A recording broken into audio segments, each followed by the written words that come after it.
It's Thursday, the 21st of April 2016. This is Newsroom on SABC News, Channel 404, Jumbo Africa, and a very warm welcome as we broadcast live from our Auckland Park studios, Johannesburg, South Africa, to the rest of the African continent. I'm Elvis Preston.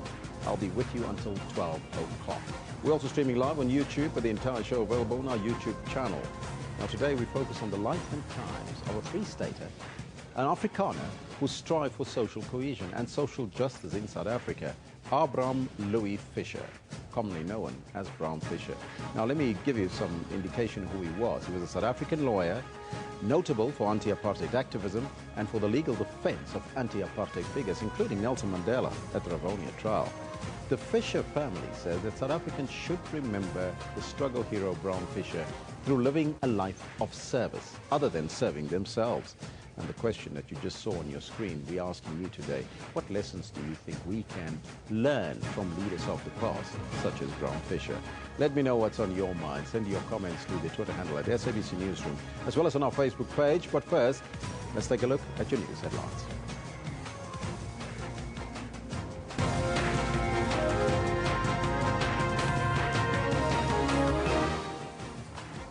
Train has resumed operations between Pretoria and Hatfield stations after a truck ran onto the railway line yesterday.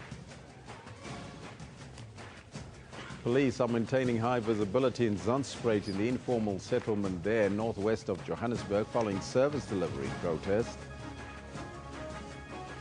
And a 6.1 magnitude earthquake has struck off the coast of Ecuador, causing new panic after a weekend quake killed more than 500 people and injured over 5,000. Now those are all your headlines, but before we get to the news, let's find out from Kendall Makamate what's happening on the sports front. Very good morning to you, Kendall. Elvis, good morning. Now, what is happening in the sports is exactly what we're hearing right now. ASV Club are into the next round of the Champions League. The wheels come off Mamelodi Sundowns' CAF Champions League campaign as the Congolese club AS Vita win on away goals after a 2-2 aggregate draw. Lucas Sturridge finished with the casual calm of a man who knew he would certainly score. Liverpool win the Merseyside derby, flattening Everton 4-0 in a demolition job. And Nishikori moves into round 3. And two-time defending champion Kei Nishikori eases into the third round of the Barcelona Open. Good morning. It's now time for the news. Our top story for today is Gautrain has resumed operations between the Pretoria and Hatfield stations. A truck ran onto the railway line yesterday and caused services to be suspended. The truck driver was injured and one passenger was killed. Tshwane Emergency Services say no train was involved. Gautrain CEO Jack van der Merwe says crews worked through the night to repair the damage. The injured driver of the truck blames the incident on overloading. Elijah Nkosi says the heavy load propelled the truck forward. I was loading a building rubble. As you see, the road is a step-decent road. It's going down. I tried to apply my brakes, but the load was just too heavy for the truck. The load was heavy itself, was pushing the truck. So I tried to apply my brakes, but keep going. So it crashed through the barrier and it landed on our northern track. Unfortunately, there's a fatality. The passenger to the driver was killed. So there's a whole police investigation happening at the moment. But fortunately, the train was not affected. So the train was about 1 kilometer away and it could stop.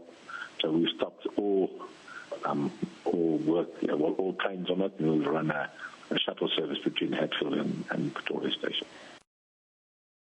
Meanwhile, police are maintaining high visibility in Zandspruit informal settlement northwest of Johannesburg following service delivery protests. A section of Beyers Naudé Drive in Honeydew was closed to traffic due to the protest. Motorists were advised to use alternative routes. Now, as darkness descended, protests were renewed as residents threatened to loot businesses. They want electricity to be restored in the area after Eskom cut it off due to illegal connections. Police fired rubber bullets to keep them at bay. Early in the day, residents staged a peaceful march to hand over a memorandum to Joburg Mayor Park Stawu. They became agitated when it did not arrive. Now, in news abroad, a 6.1 magnitude earthquake has struck off the coast of Ecuador, causing new panic after a weekend quake killed more than 500 people and injured over 5,000. The latest quake caused no damage or casualties. Rescuers are meanwhile losing hope of finding anyone alive.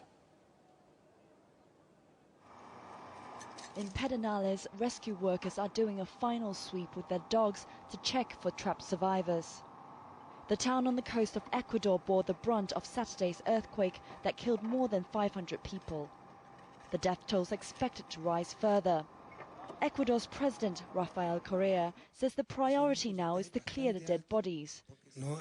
There are critical hours during which there is hope of life. But on the other hand, there are dead bodies in the rubble beginning to decompose. So we must deal with those bodies and worry more about that than the remote possibility that someone is still alive. The quake was the country's worst in decades and is likely to hit its struggling economy. Korea has said Ecuador will take years and billions of dollars to rebuild. And that's it from the news desk for now. Back now to Elvis President. Thank you, Kendall. Now, today we're asking you that question. What do you think that we, as a society, as a country, and our current leaders can learn? What lessons can we learn from leaders such as Bram Fischer, leaders of the past? You can send us your comments at SABC Newsroom. We're focusing on him today. Abram Louis Fischer, commonly known as Bram Fischer. He was a South African lawyer of Afrikaner descent, notable for anti-apartheid activism and for the legal defense of the anti-apartheid figures, including Nelson Mandela at the Rivonia trial. Now, following the trial, he himself was put on trial accused of furthering communism. He was then sentenced to life imprisonment. He served 11 years and was released in 1975, crippled by the disease from which he died 2 weeks later. The Fischer family says that South Africans should remember the struggle hero Bram Fischer through living a life of service, then serving themselves. Now, the Mangaung Metro Municipality is celebrating Bram Fischer Week in Bloemfontein this week. It has also unveiled the Bram Fischer Exhibition Centre. A life well lived, making an impact for all South Africans towards reaching a non-racial society, remembered through pictures. I think he was a man of extreme integrity, honor and principle. He had high moral values, and he was a loving family man. He really cared for his fellow human being. There was compassion and love which transcended racial, religious and other divides. And I really hope South Africans can emulate him. Photographs showcased here have been collected by the city. They were taken throughout his life by various photographers, giving a description of the life he lived. Bram Fischer is actually a giant in the sense that he gave up all for the sake of the downtrodden and particularly the African masses. It is in that regard that we, as Mangaung, are very much happy that he was born in our area, he also grew up in our area, and ultimately he ended up in this area. Members of the public will be able to view the photographs at the local municipal offices. They will later be moved to a museum. Mbali Sibanyoni, SABC News, Bloemfontein. Now, Bram Fischer is widely acknowledged as a key figure in the anti-apartheid struggle. As an Afrikaner, he was not immune to harassment, arrest and even imprisonment. He was arrested in November 1965, 9 months after his return to South Africa and after 290 days underground. In March 1966, he was put on trial for a second time on charges of furthering the aims of communism and conspiracy to overthrow the government. He was found guilty and sentenced to life imprisonment. He was imprisoned in Pretoria Central Prison. Now, during his incarceration, he was diagnosed with cancer. His illness was published. The public lobbied government for his release. He was then placed under house arrest at his brother's house in Bloemfontein in April 1975. He later then died a few weeks later. The executive mayor of Mangaung Metro Municipality, Thabo Manyoni, now joins us to give us the history of Brown Fisher. A very good morning to you. The Nelson Mandela wrote that Fisher was one of the bravest and staunchest friends of the freedom struggle that he has ever known. Now, to give us more on that and the history is the Executive Mayor of Mangaung Metro Municipality, Thabo Mnyoni. Very good morning to you, sir, and welcome. Good morning, sir, and morning to all your viewers. Now, first and foremost, let's just go back a little bit and give us some background history about the man. I've tried to give sort of an introduction to it, but you can expand on that. Look, of course, I'm just a mayor where Brown Fisher was born, so I'm not really the person who knows much. But let us look into this matter from this angle, that it is at the height of apartheid. To be white, it means getting all privileges. And being a Brown Fisher from the so-called Afrikaner aristocracy, meaning that you've got more benefit than any other person. But then you decide you are going to forfeit all in terms of the struggle and making sure that you side with the downtrodden. You make sure that you also influence the outcome of that struggle in the sense of influencing the Nelson Mandelas and others from moving on that angle of being just mere narrow Africanism towards the emancipation also in terms of economic emancipation, influencing them in terms of communism, and inciting mine workers, making sure that you try to make South Africa to become a really non-racial country where everybody will live with peace. I think that is quite remarkable. And it is people of that class who basically can give up all, even, of course, their own communities, because obviously he was called a Farrier, you know, a communist, a person who doesn't really link and sympathize with the cause of his people. And he decided, no, that is not the issue. The issue is I want to be part of building an unracial South Africa, a South Africa that everyone can be proud of. And he did that also in terms of his private life. We heard that he adopted a black child. He always had friends who also were of the other race. He basically was a simple man, but at the same time, a very committed, a man of integrity, a man who really we are supposed to emulate and follow the footsteps of. Mayor, what legacy do you think did Brown Fisher leave for the people of the Free State specifically? For us, the people of Free State, of course, there are two things that we need to look into. One, the Free State, even now, is known as the heartland of Afrikaner. In other words, you know, a place that is still having lots of right-wing elements, a place that basically it's still embedded in the past in terms of apartheid and so on. And we have this Brown Fisher who comes from this place, who indicated that it is not only the Free State, but any place that is seen to be right-wing can basically have the left-wing element, if I must use that term. And two, most of the time, when we talk about struggle heroes, we are looking beyond the area of the Free State, you know.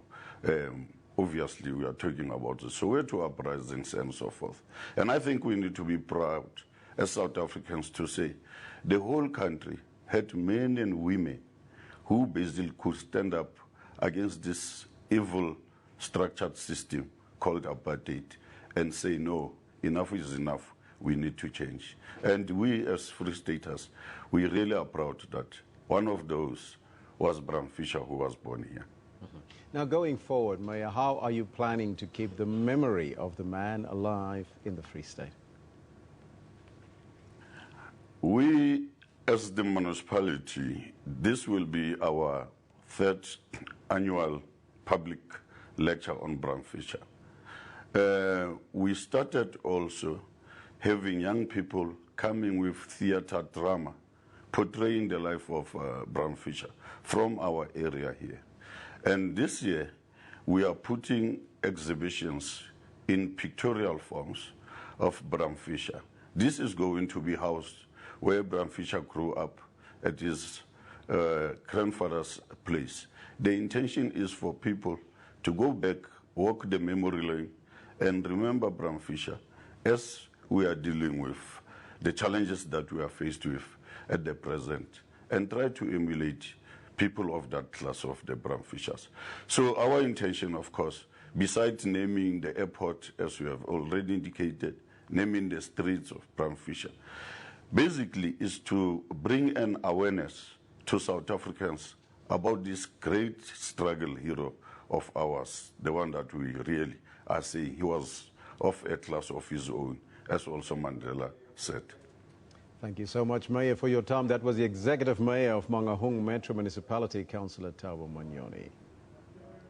Now we continue that discussion, and of course we are asking you that question as well today, that you can get into the swing of things and participate in the conversation. We're asking you the question, what lessons can we learn from the leadership of the past, and in this case, Bram Fischer? I want to get your thoughts on the Facebook page. If you like us there, by the way, you become part and parcel of the Informed here on Newsroom, as well as on the Twitter handle at SABC Newsroom. We'll read your tweets and comments in a short while. Abraham Louis Fischer, he was commonly known as Bram Fischer.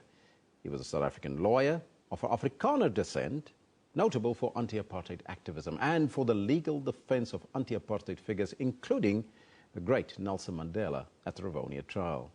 Now, Rivonia trialist Dennis Goldberg now joins us from Cape Town. A very good morning to you, sir, and welcome. Now, you know Bram Fischer very well. Who are we talking about here? Who are we talking about, and what mark do you think he left on the South African landscape? Well, a man of tremendous integrity and courage. What you're leaving out in his CV is that he was a committed communist. He acted in the way he did as a communist revolutionary. He found himself an officer of the court, sworn to uphold the Constitution and the law of apartheid, and at the same time opposing it and seeking to overthrow it. And his action showed that his commitment was to all the people of South Africa, especially working people, whom we seem to have forgotten about now, and he would be appalled by that. Now, you were arrested at Liliesleaf Farm. What role did Bram Fischer play in the activities that led to his incarceration on Robben Island at that point in time? Well, he used to arrive looking very dapper with his beautifully shaped hat and carrying his briefcase, wearing a beautifully cut suit at the underground headquarters of Mkhonto Wesizwe and the Communist Party and the ANC, which was at Liliesleaf. And it was quite a startling contrast to see him there. Now, and so, you know, he was part of the underground and at the same time undertook to defend us, his comrades. And the risk of arrest immediately was very clear, and he said quite bluntly he felt that he would not be arrested until after the Rivonia trial was over, because the apartheid government need to show the Americans and others that we could have lawyers of our choice and not be have our lawyer immediately incarcerated. 3 weeks after the end of the trial, he was arrested. Now, when you went on trial, Bram Fischer was also defending you at that point in time. Is that correct? Yes, he did. You know, he couldn't come into court in the first few days of the trial because some of the farm labourers were giving evidence and were in the court and might have recognised him and identified him as one of our co-conspirators. So he, fortunately, was handling another case and had a legitimate reason for staying away at that time. Now, as an Afrikaner, Bram was not spared from prosecution, harassment and detention. Why made the man leave a privileged position and committed himself then to the struggle? Why do you think, why was that? Because the system was unjust, and in his speech from the dock, when he was being sentenced, he said he played with young black children on the farm when he was little, and when he had gone to school and grown up and he was not allowed to play with them, and he realized that it was he who had changed, or his family had changed him, and not the children. And this seemed to be utterly unjust and wrong. and people are simply people and need to be treated equally. Mm-hmm. Now, Mr. Goldberg, in your time there was a unit of purpose. There was the commitment that you talked about earlier and sacrifice. Are we seeing that in today's leadership? Well, yes and no.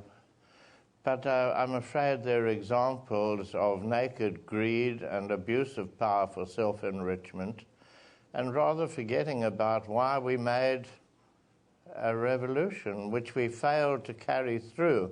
We defeated apartheid, but we committed ourselves to ending poverty, and we've created a new stratum of very rich people, part of the establishment who do very well out of the old relations of very highly paid people and masses of unemployed and poorly paid people. We're changing things slowly, but too slowly. And my concern is that we have top politicians apparently so busy manipulating positions of power and ensuring that they will stay in power and have access to wealth, and some of them getting convicted, and some of them having the court rule very sharply against them, which upholds the point I'm making. The concentration has to be on service to our people, not service to individuals. And Brahm never served himself. He served our people and our country, every person. Mm-hmm. Now, and just for an example, you know, I must tell you, he was insistent that when we took power, because we could see apartheid was failing, he said, no Mercedes-Benz cars for ministers. Everybody will have a Volkswagen Beetle. Well, he was right. They don't have Mercedes. They have BMWs and Volvos. Now, we're asking our viewers today, Mr. Goldberg, what lessons can we as a society learn from leaders of the past, such as Brahm Fisher? But what would you say would his role have been today, if he was alive today, on our political landscape? I think he would have been sharply critical of some of the policies and the way they've been implemented. He would have been a voice speaking truth to power, like some of us are doing, following his example, because he was a man of tremendous courage. And it didn't matter what happened to him. You know, classically, he was not present at the time when people were arrested for encouraging the miners' strike in 1946. He was on holiday. When he came back, he said, well, here I am. You've got to arrest me too. You can't excuse me just because my name's Brahm Fisher. And he stood trial. And during his own trial later, for part of the conspiracy to overthrow the state, he made a very powerful speech about where does our duty lie in upholding the law. If the law is good and benefits our people, we are committed to it. If the law is bad and oppresses people, we must oppose it. When we manipulate law to benefit individuals, he would have been so powerfully opposed. I'm so solidly on his side in these things. Sir, thank you so much for your time and all the best. That was Ravonia trialist Dennis Goldberg. It's his birthday. It's his birthday in 2 days' time. Oh, yes. Oh, yeah, it is. And how we should be celebrating. That's great. I celebrate it in honouring him, and I'm so happy Mangaung is celebrating him in this way. Thank you, sir. Thank you. That was Dennis Goldberg joining us from our Cape Town studios. Yes, and it is his birthday 2 days from now. So how do we celebrate him, and how would you remember him today? Brahm Fisher. Now, yesterday we asked you a question. What do you make of the M Community Investment Scheme? Let's take a look at some of your comments. Now, remember that you can send those comments to @SABC Newsroom. That's the Twitter handle, and we'll read them as we continue. If we look at the comments there, love and respect. In fact, that one just went. Wonder Hope says, SABC News Online, banks are losing on interest from people borrowing money. That's why so much noise about M. Let M be, says Wanda Noche. This one from Wanda Noche again. How come insurance companies promise 500,000 from contributing 500 Rand per month? Well, it's insurance, and only when you die, of course, getting that money. Big Papa says, let the people decide what to do with their money. Fraud affects the banks too, says Big Papa. This one from Onati says, let the so-called big investment companies feel the pain. Just imagine 3.5% per annum I want more than 30%, says Unnati. Yes, you can get that if you fall in line with some of these schemes and lose all your money, of course, at the same time. Motsamai says the less fortunate of our people have gone blind to making quick bucks. Hashtag Triple M, says Motsamai. Now, those are all your comments that you have so far on the Twitter handle. That was from yesterday, from the question that we posed to you. But you can do the same today. Let us know what's on your mind on the Twitter handle as well as on the Facebook page. Now, let's take a look what's happening in the news today. And we start off with a joint memorial service for 10 ANC volunteers who died in a bus crash that will be held in Katlehong on Gauteng's East Rand later today. That bus was carrying ANC volunteers from the party's election manifesto launch in Port Elizabeth to Kuruleni when it veered off the road and rolled several times. More than 50 people were injured. 9 of them were killed. In fact, some reports suggest 10, and they will be laid to rest. 9 will be laid to rest, rather, during a mass funeral on Saturday in Kuruleni, and the other one in KwaZulu-Natal. That makes the number 10. Now, the Nelspruit Magistrates Court is expected to hand down judgment against a member of the National Defence Force, the SANDF, Leonard Mashego, and his co-accused Michael Sitole for rhino poaching. Now, those two are facing 23 counts of illegal hunting, theft, trespassing and possession of illegal firearms.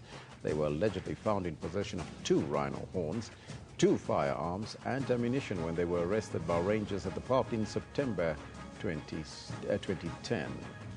And the streets near the Limpopo High Court in Polokwane have been closed to the public.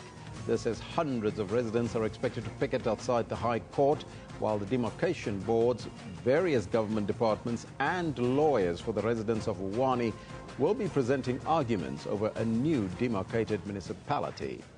The residents of Uwani do not want their area to be merged with Malamulele to form this new municipal entity. Now, those are all the court matters on the court roll today and some of the issues that's emerging from news in the country. Let's now take a look at some of the front pages of the newspapers from around the globe. And we start off in the United States. The USA Today reports that the Treasury Department's move yesterday to replace President Andrew Jackson with escaped slave and abolitionist Harriet Tubman on the $20 bill was met with internet elation. And moving to Europe, the Times says that the owners of offshore companies holding £170 billion in British property are said to be unmasked in a crackdown on money laundering and tax evasion. Crackdown on offshore owners of UK property, that one there. And then in Israel, the Jerusalem Post reports that US President Barack Obama met with Saudi Arabia's King Salman yesterday to seek joint on security threats, including Iran and Islamic State. Netanyahu threatens to fire Benedict after procedural argument in security cabinet, it says there on the front page. And Obama meets Saudi king as US talk about security threats. Those are all your headlines in the various newspapers from around the globe, but we'll take a short break and we'll be back right after that. We continue our discussion in our theme for today, Brown Fisher.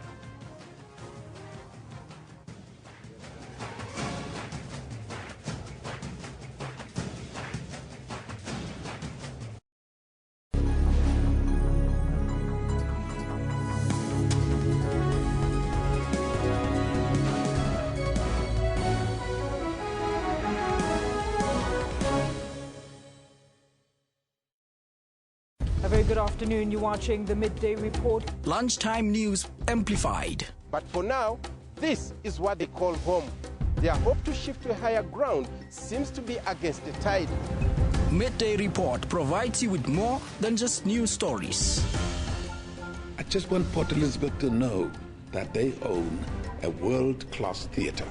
Good afternoon. You're with the news at 1 in the headlines. Very good afternoon to you. This is News Live. I'm Natasha Thorpe. Let's take a quick look at what's coming up in your headlines. Good afternoon and welcome to A View from the House. For all things news, tune in to Midday Report weekdays at 12 noon only on the SABC News Channel.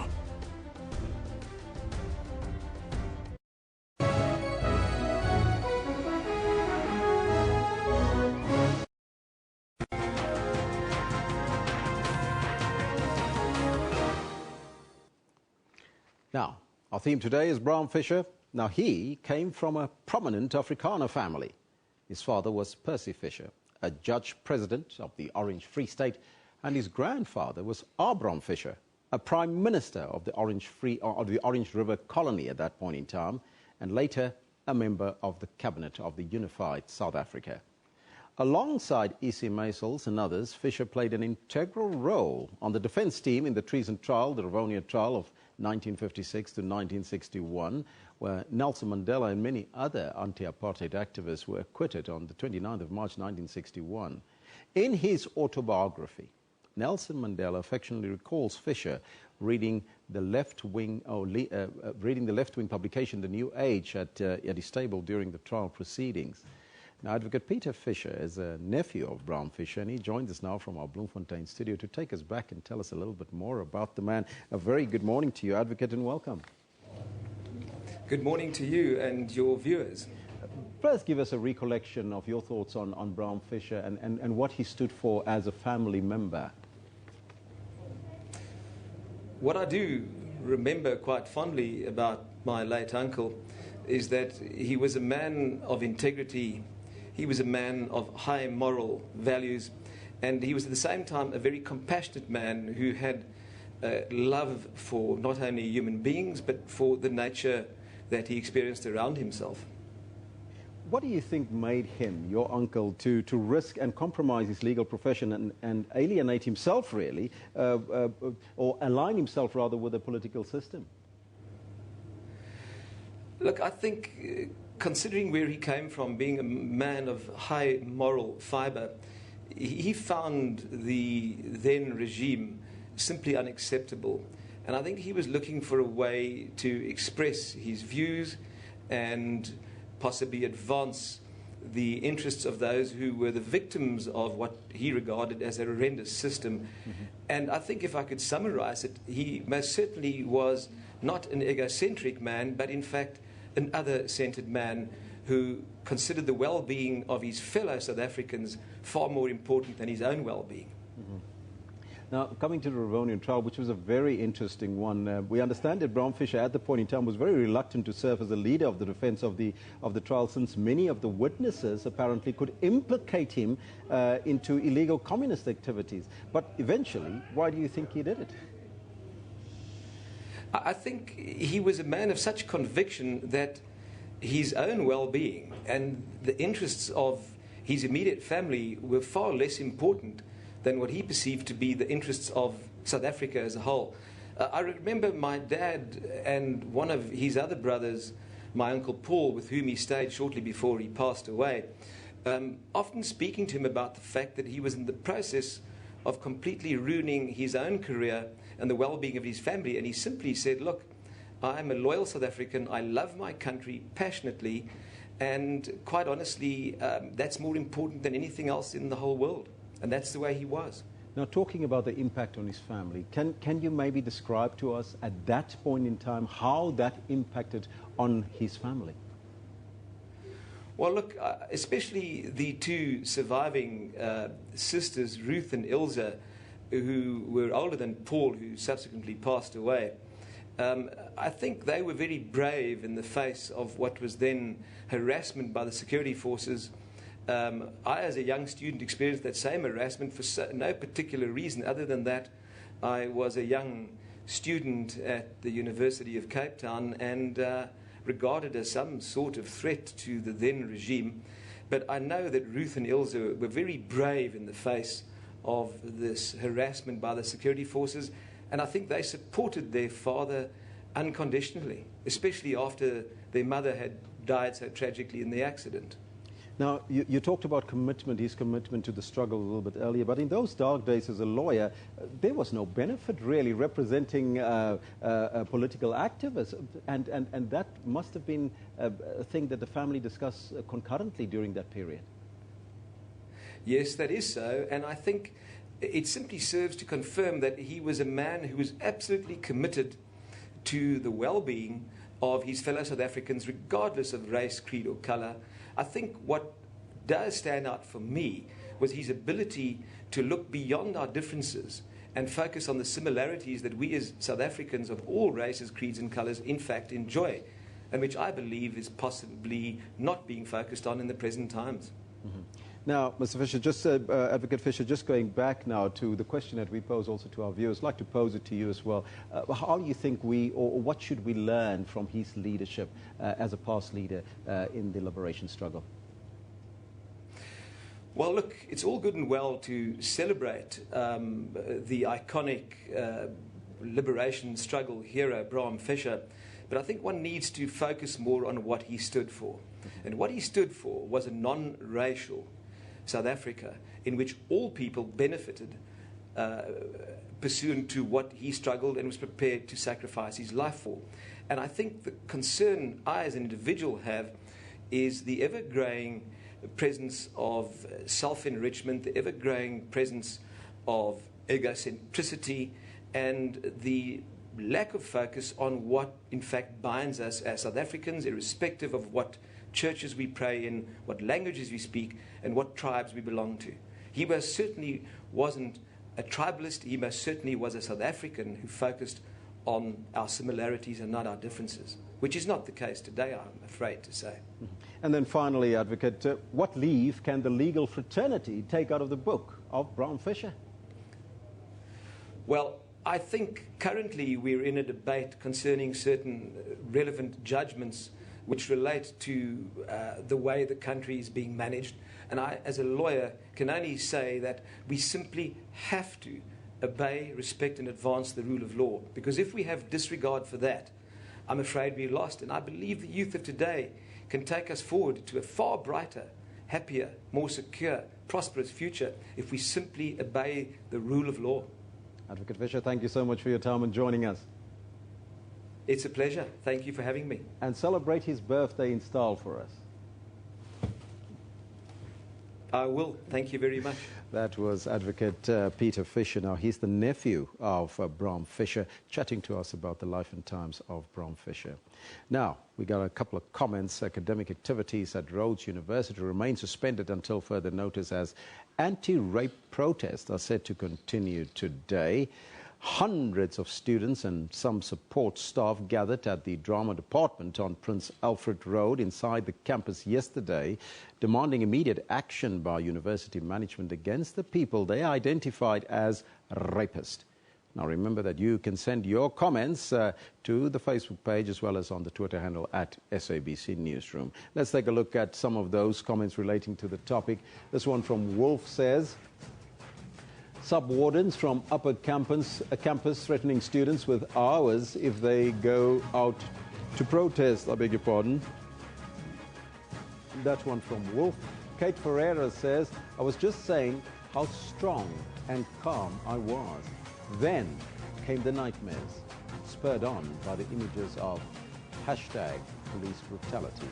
Hashtag RU reference list. That's from Kate Ferreira.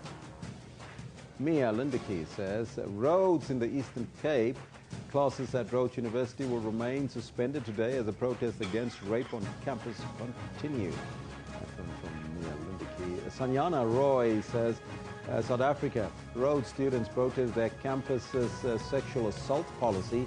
Students are protesting at Rhodes University in Grahamstown. From Sanyana Roy. There's the picture. The students, the naked protest, they call it.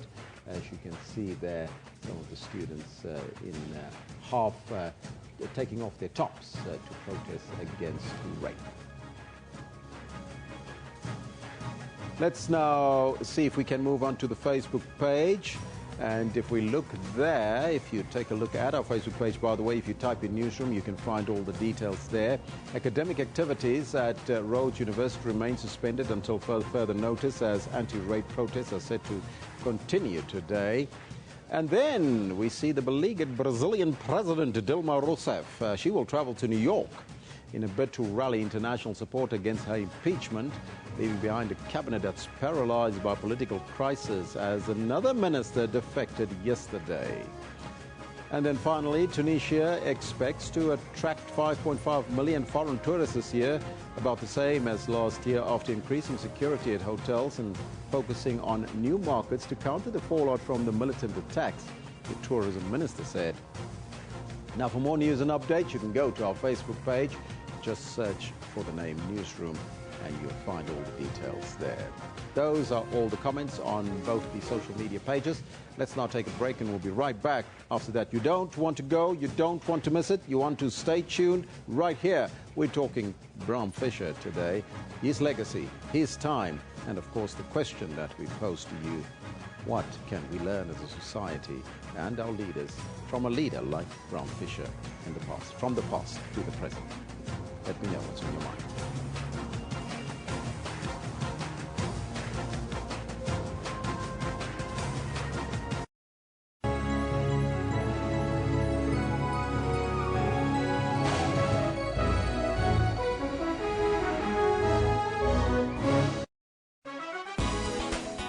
When Ntando Kunene was crowned Miss South Africa 2016, Trends was there. And willing to give of her time and expertise to make a meaningful difference in the lives of South Africans. A leading South African film director, Anand Singh, received a Lifetime Rapid Lion Award. What started as an animation thesis ended up at the Cannes Film Festival. I wanted to go for like a Pan-African, idea, because I wanted to have like a little piece of every culture. Join Refulo Muilwa every Friday at 9 p.m. on Trends.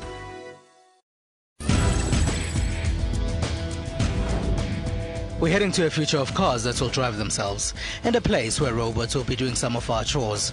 But the challenge in Africa is to make sure that everyone is part of this new world. To be behind with technology, it is a challenge for us as offenders. There are many initiatives to ensure that Africans are truly connected. We're now giving more access and internet to now the end users. On Network, we have information on Africa's technology landscape, possibilities for the future, and some great African innovations. That's Network with me, Spumelele Zondi, every Sunday at 7:30 p.m. Central African Time.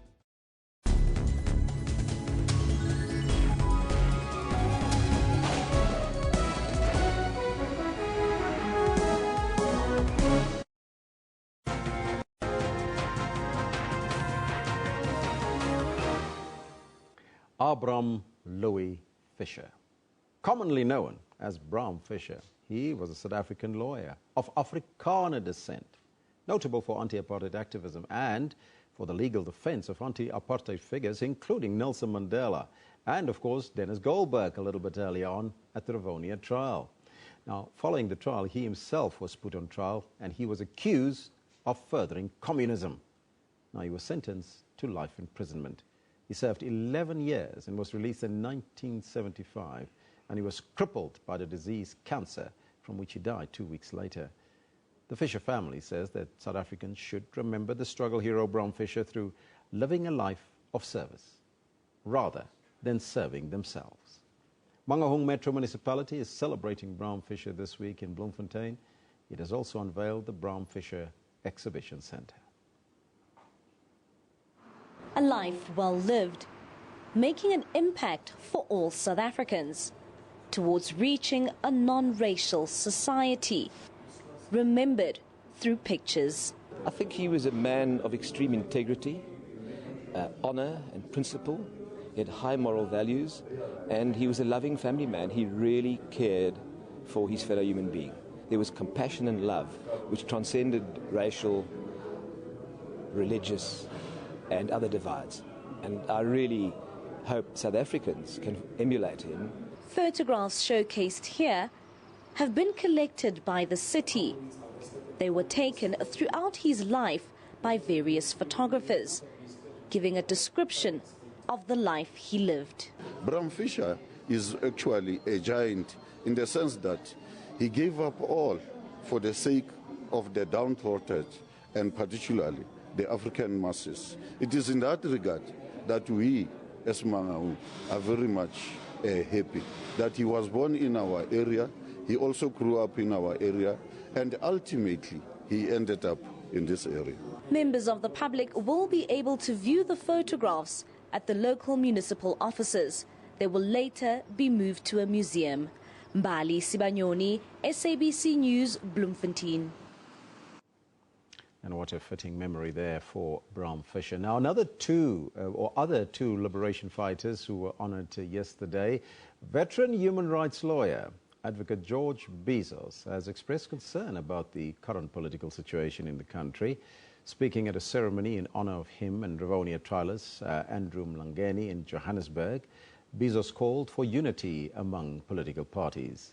They were both bestowed the freedom of the city of Johannesburg, the city's highest civilian accolade. Honoring the country's stalwarts, Bezos and Mlangeni, for their role in the liberation struggle. Bezos, a civil rights lawyer, represented Andrew Mlangeni and others during the Rivonia trial. Thank you very much for the great honor that you have bestowed on me.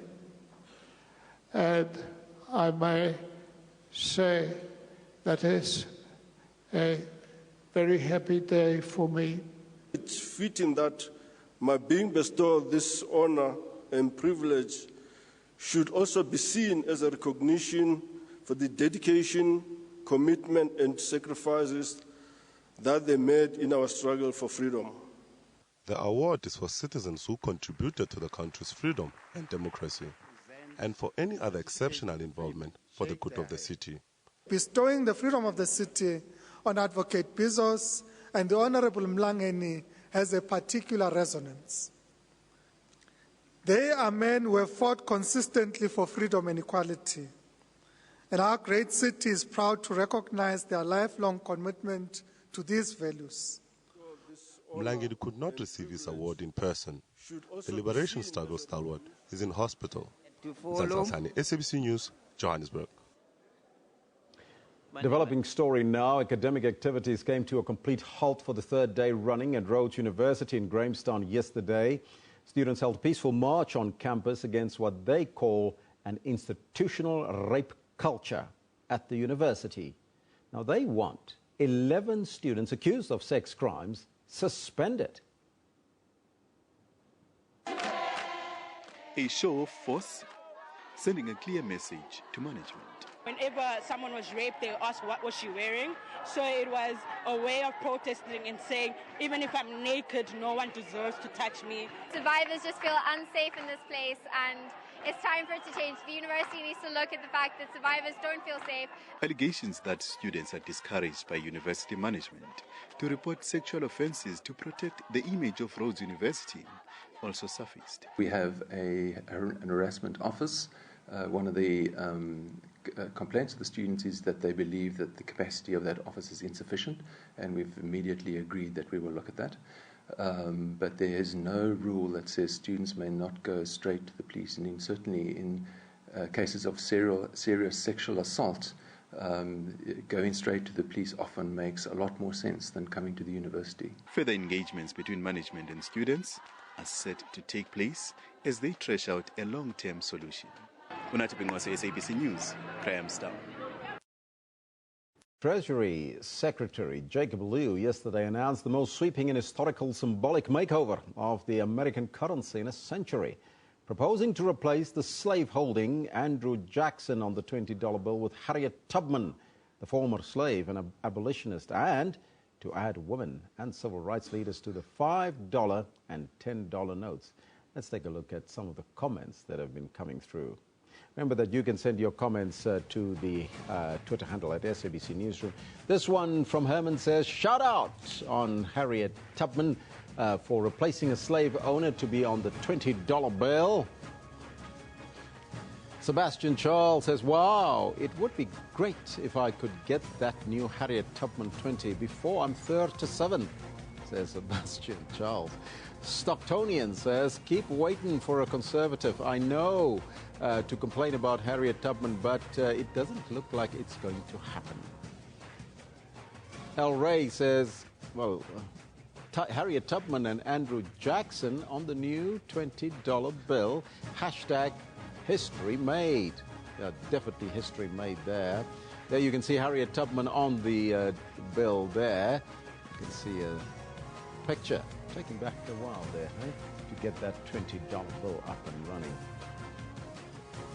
If there is more comments, let's just take a look. If there's not, We will then take a short break. In fact, after that, not even before the break, we'll go to the weather with Hitsi Monare.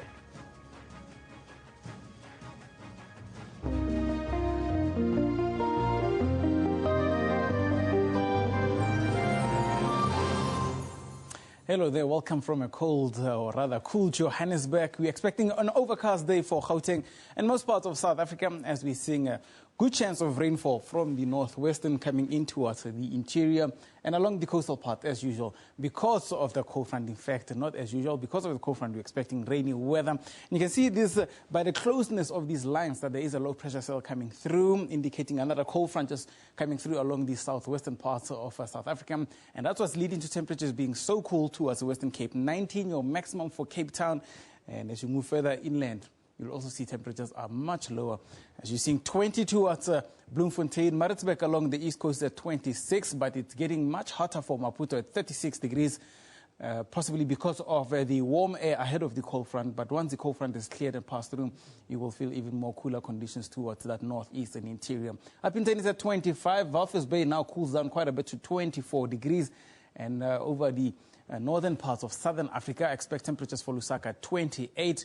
More rainy conditions are expected right from Kigali as well as over Nairobi, maybe even towards Mombasa, and that will stretch all the way towards the western side.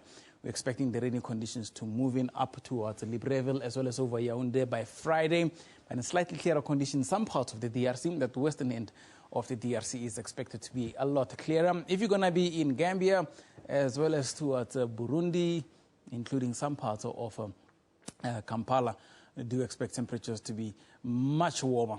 Your conditions will be into the upper 20s. 25 for Nairobi, 36 for Juba. South Sudan here is getting quite hot. But so is Bangui at a maximum of 40 degrees. Kinshasa is at 35. Rainy weather is expected right across the tropics, except along the southern parts into Lilongwe. It's only going to be partly cloudy. Not much rainfall is expected along those parts. Brazzaville, very hot at 36 degrees.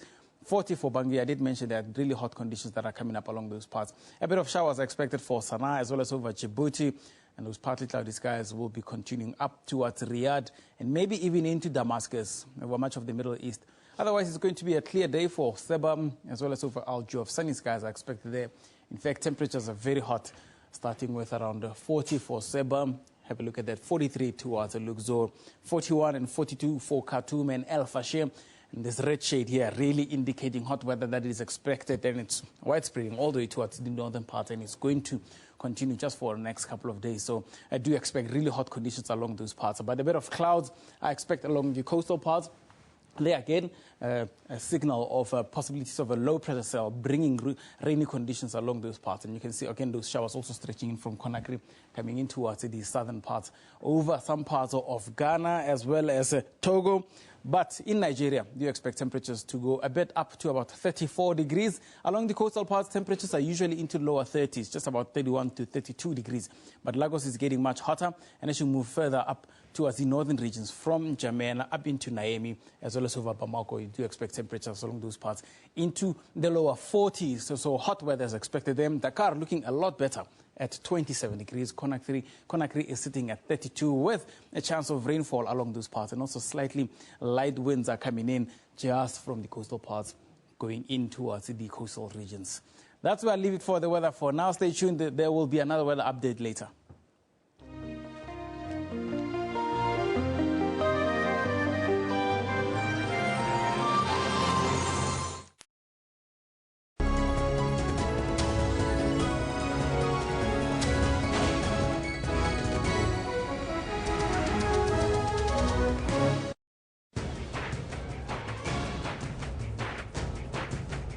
They are basically arresting him, continue to arrest him on behalf of the apartheid government.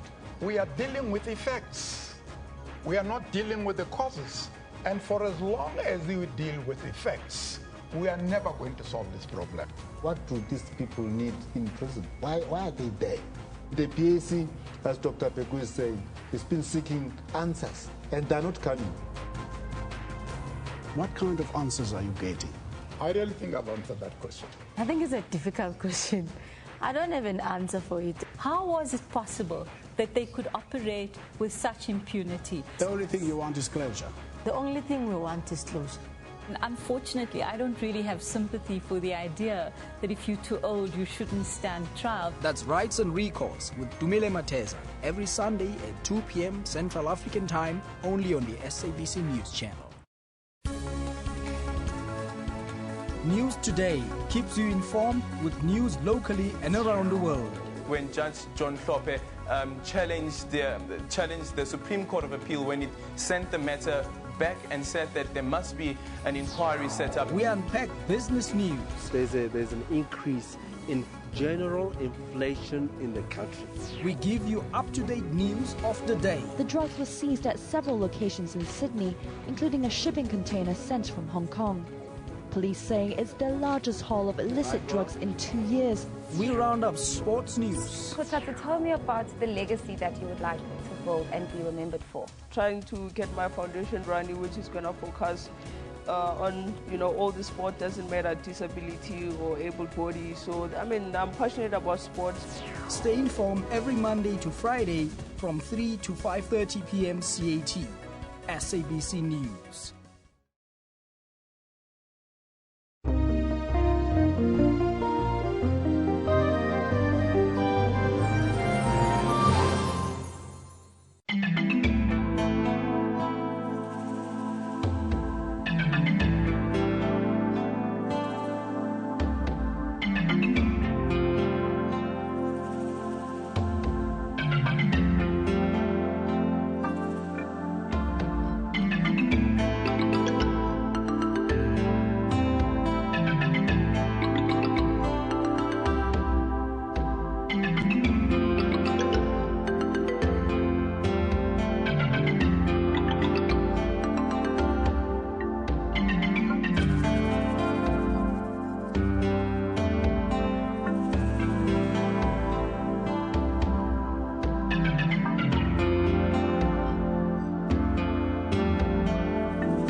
It's Thursday, the 21st of April 2016. This is Newsroom on SABC News, Channel 404, Jumbo Africa, and a very warm welcome to the second hour as we broadcast live from our Auckland Park studios here in Johannesburg to the rest of the African continent.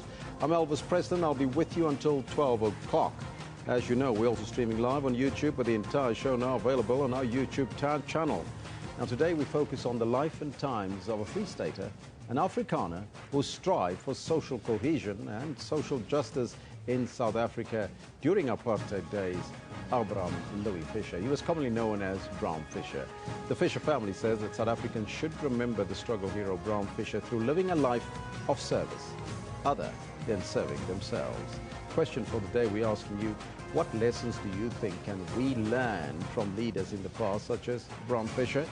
I'd like to get your thoughts on the Twitter handle as well as on the Facebook page. But first, let's take a look at all your news headlines.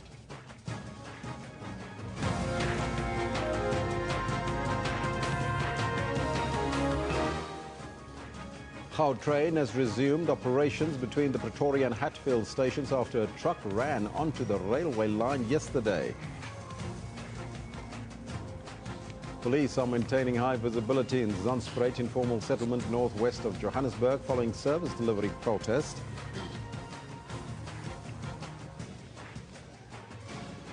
And a 6.1 magnitude earthquake has struck off the coast of Ecuador, causing new panic after a weekend quake killed more than 500 people and injured over 5,000. Now, those are all your headlines, but before we get to the news, let's find out from what's happening on the sports front. That's the final whistle. They are through. ASV Club are into the next round of the Champions League. The wheels come off Mamelodi Sundowns' CAF Champions League campaign as the Congolese club AS Vita win on away goals after a 2-2 aggregate draw. Lucas Sturridge finished with the casual calm of a man who knew he would certainly score. And Liverpool win the Merseyside derby, flattening Everton 4-0 in a demolition job. And Nishikori moves into round 3. This as two-time defending champion Kei Nishikori eases into the third round of the Barcelona Open. That is what's coming up in the sports in about 20 minutes or so. It's now time for the news with Elvis President. Thank you, Kendall. He'll be back a little bit later. Top story this hour.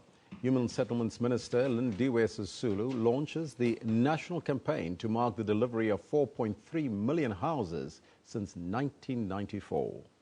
The houses and housing opportunities include breaking new ground houses, social and rental stock, service sites, service and of course hostel and community residential units. Today the campaign kicks off in Cosmos City, that's north of Johannesburg. Palesa Chibusi, our reporter, and the crew are attending the festivities in Cosmos City, and she joins us now live for an update. Palesa, a very good morning to you, and can you paint us a picture as to what is happening there? A very good morning to you too, Elvis. I must indicate that we've been here since the very, very early hours of this morning, but the official program of the day is expected to commence around 11 o'clock now. Just the community members are just flocking the area, wanting to hear what the minister has got to say for them. For now, there isn't really anything that is happening. We are waiting for all the delegation to come over to this place. At 11 o'clock, it's expected that the program will commence. But when the minister gets here, Minister Sisulu, she is expected to take a walkabout to visit all the housing projects that are available here at Cosmos City. From there on, she will come to a Cosmos City multi-purpose complex where we are currently to deliver her keynote address. I was just going to ask you to paint us a picture there and to show us some of the visuals, because I can see some of the pictures in the background there, some of the housing opportunities. Tell us a little bit more about this Cosmos City. Well, Elvis, you find like I was saying earlier on, a little bit of everything here at Cosmo City. You do get your RDP houses. I spoke to the Deputy DDG earlier on who was saying that they do no longer call them RDP houses, but they call them B&G's houses. So you find those houses here. You also find the rental residential areas, your flats, if I may call them that, and you also find bonded houses in the area. So it is a mixture of everything around here. You'd recall that the place was established back in 2005. So basically, they're also celebrating 10 years of existence, or of the existence of Cosmo City as an area. It was actually created to accommodate the people who were coming from the rural area. It started off with a number of about 500 B&G houses. So now it has actually grown because the population here is estimated at about 70,000 elders. Now, I've seen some of the background pictures that they're showing. There's some wonderful houses that they're putting up there besides the flats, and these are some of the bonded houses, I think, that we looked at. Now, why the celebrations there, and why Cosmo City specifically? Well, Elvis, indeed, you are right. Quite beautiful houses, I must indicate. There are also about 7 schools in the area. You do get industrial and industrial properties as well in the area. The shots that you have just seen, those are the rental places here. But the celebration here, Cosmo City, because Cosmo City was established back in 2005. So the Human Settlement National Department celebration of the 4.3 million houses built since democracy coincides with the 10-year celebration of Cosmo City. So that's why they chose Cosmo City. But I must indicate this is just the official launch of the program from the National Department. Later on, they are expected to go to the different provinces across the country. Elvis. Of course, you said the official program will only kick off at 11. Anything else that's happening there currently, or you spoke to some of the residents, and what do they think about the area? Currently, there isn't anything. Like I was saying, they are just starting to arrive at the area. You can surely pick up the music at the background. It's very loud here. But I've spoken to some of the residents around here who are basically saying that they're very happy with the project or the area, Cosmo City on its own, because most of them were coming from the farms and mainly were evicted from the farms. So this was, a better place for them. They were thankful to the government that government was able to provide them with houses and so on. So they're quite happy, and they're saying that this is quite a beautiful area to live in. You do have recreational parks as well here. You have many facilities. Like I was saying earlier on, you get like 7 schools, including a hotel school in the very same area. You get churches, you get everything that you can get at any other suburb. Palesa, thank you so much for that, and you'll give us an update a little bit later. That's our reporter in Cosmo City. The official program, as you heard from Palesa there, where the minister will kick off a little bit later at 11 o'clock, and we'll keep you posted on that as it happens. So, by the way, we'll broadcast it live on SABC 2 and here on Channel 404, so you have to stay tuned for that. Now, President Jacob Zuma is expected to release the arms procurement report live on SABC 2 and SABC News Channel 404. Now, the president appointed a commission in November 2011 to investigate the allegations of fraud, corruption, impropriety or irregularity in the Strategic Defence Procurement Package. That commission was chaired by the Supreme Court Appeal Judge Willie Sereti. Now, we'll keep you posted because that will broadcast live when it happens here on your favorite channel, Channel 404, and of course your favorite program, Newsroom. Gautrain has resumed operations between Pretoria and Hatfield stations. Yesterday, a truck ran into the railway line and caused services to be suspended. The truck driver was injured and 1 passenger was killed. Tshwane Emergency Services says no train was involved. The Gautrain CEO, Jack van der Merwe, said crews worked through the night to repair the damage. The injured driver of the truck blames the incident on overloading. Elijah Nkosi says the heavy load propelled the truck forward. I was loading a building rubble. As you see, the road is a step-decent road. It's going down. And tried to apply my brakes, but the load was just too heavy for the truck. The load was heavy itself. I was pushing the truck. So I tried to apply my brakes, but keep going. So it crashed through the barrier and it landed on our northern track. Unfortunately, there's a fatality. The passenger to the driver was killed. So there's a whole police investigation happening at the moment. But fortunately, the train was not affected. So the train was about 1 kilometre away and it could stop. So we stopped all trains on it, and we'll run a shuttle service between Hatfield and Pretoria Station.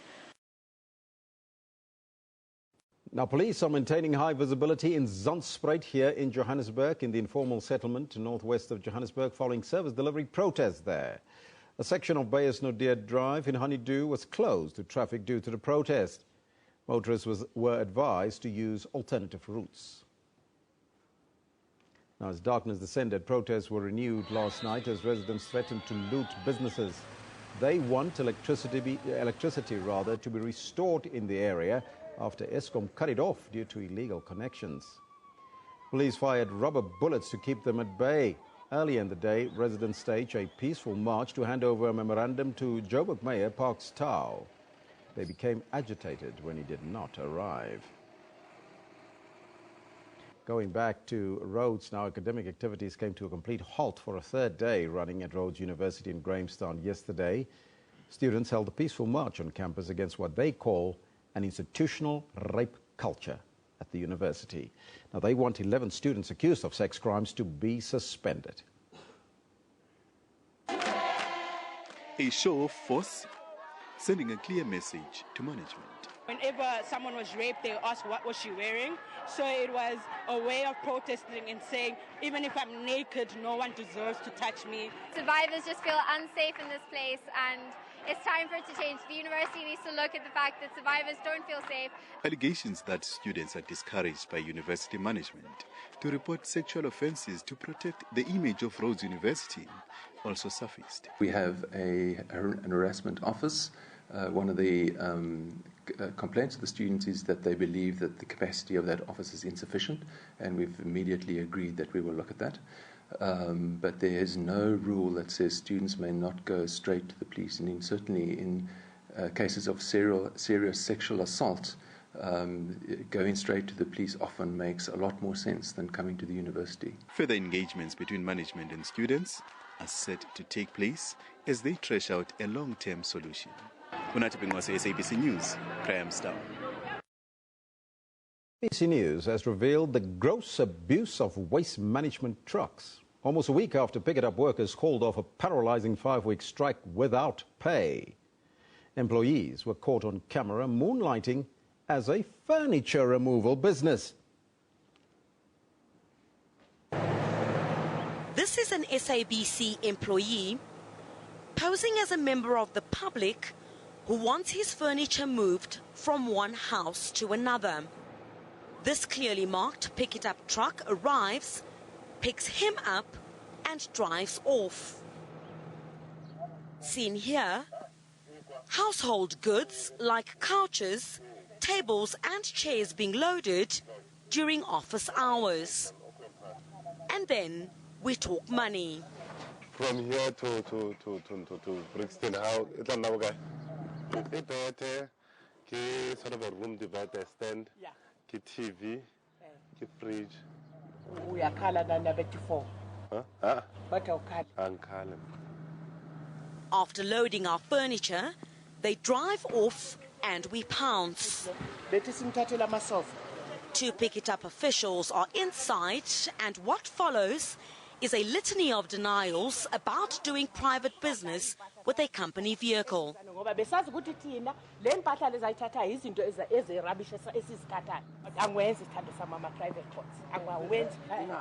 We ask more questions, and she has no choice but to come clean.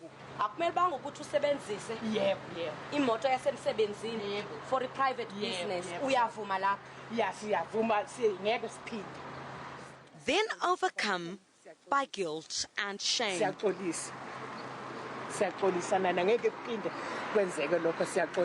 We have a zero approach to any form of corruption or abuse of the resources. You know that we need these resources to keep the city of Johannesburg clean.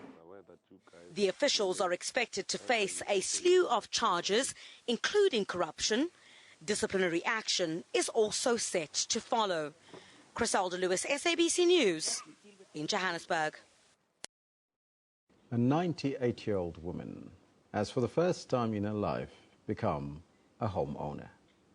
This after 4.6 billion rand was invested in a human settlements program in the Nelson Mandela Bay. Winter is around the corner, but it is something Novindo Bimbilini need not worry about anymore.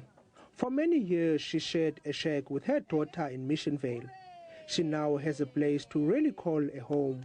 I am happy and very grateful. Whoever wants to visit me can now come and visit me in my own house. A month ago, a further 500 million rand was released by the Department of Human Settlement for the building of nearly 2,000 houses in targeted areas of the Eastern Cape over the next 12 months. Because of the priority of human settlement, that we have to prioritize the elderly, we have to prioritize the vulnerable, we have to prioritize the child-headed homes, we have to prioritize the people with disability. So Mama is identified because it's under that category that we have to prioritize. Wells Estate in Port Elizabeth is a targeted area. More than 2,000 houses have been built here in the past financial year. Zolani Moya, SABC News, Port Elizabeth. To the courts now. The North Gauteng High Court has reserved judgment in the urgent application to release Janus Walush on parole. Walush has served 23 years in prison for the assassination of SACP leader Chris Hani. He wants to be released immediately on parole, pending the outcome of a petition lodged by the Justice Minister Michael Masuta to the Supreme Court of Appeal. Janus Walush's lawyers argued that he would be prejudiced and suffer irreparable harm if he remains incarcerated, pending the outcome of the appeals process. The lawyers felt that the time spent in jail will not be irretrievable if the appeal to keep Walush incarcerated is unsuccessful in the Supreme Court of Appeal. Advocate Rudolph Du Plessis argued that there were exceptional circumstances warranting the release of Walush. You lose the benefit of being on parole for that period. So it renders the effect of your judgment nugatory for that period. That's where the overlap comes in with exceptional circumstances. This was rubbished by legal representatives for the SACP, the Hani family and Justice Minister Michael Masuta. Both lawyers argued that Walush was a convicted murderer who is serving a life term. His freedom would therefore not be deprived if he is incarcerated pending the outcome of the appeals process. The applicant has not been deprived of his freedom arbitrarily, now without just cause. His lack of freedom is because of the sentence which he is serving, having been convicted in a properly constituted court of law. Judge Nicoline Janse van Nieuwenhuizen withheld judgment on the matter, opting to apply her mind before handling the judgment. Offences Timo, SABC News, Pretoria. Czech fugitive Radovan Krejcir intends taking his fight to the Supreme Court of Appeal in Bloemfontein. He wants his 35-year sentence for kidnapping, assault, attempted murder and intent to deal in drugs overturned. Yesterday, the South Gauteng High Court dismissed an appeal application by him and 5 others, including 3 Hawks officers.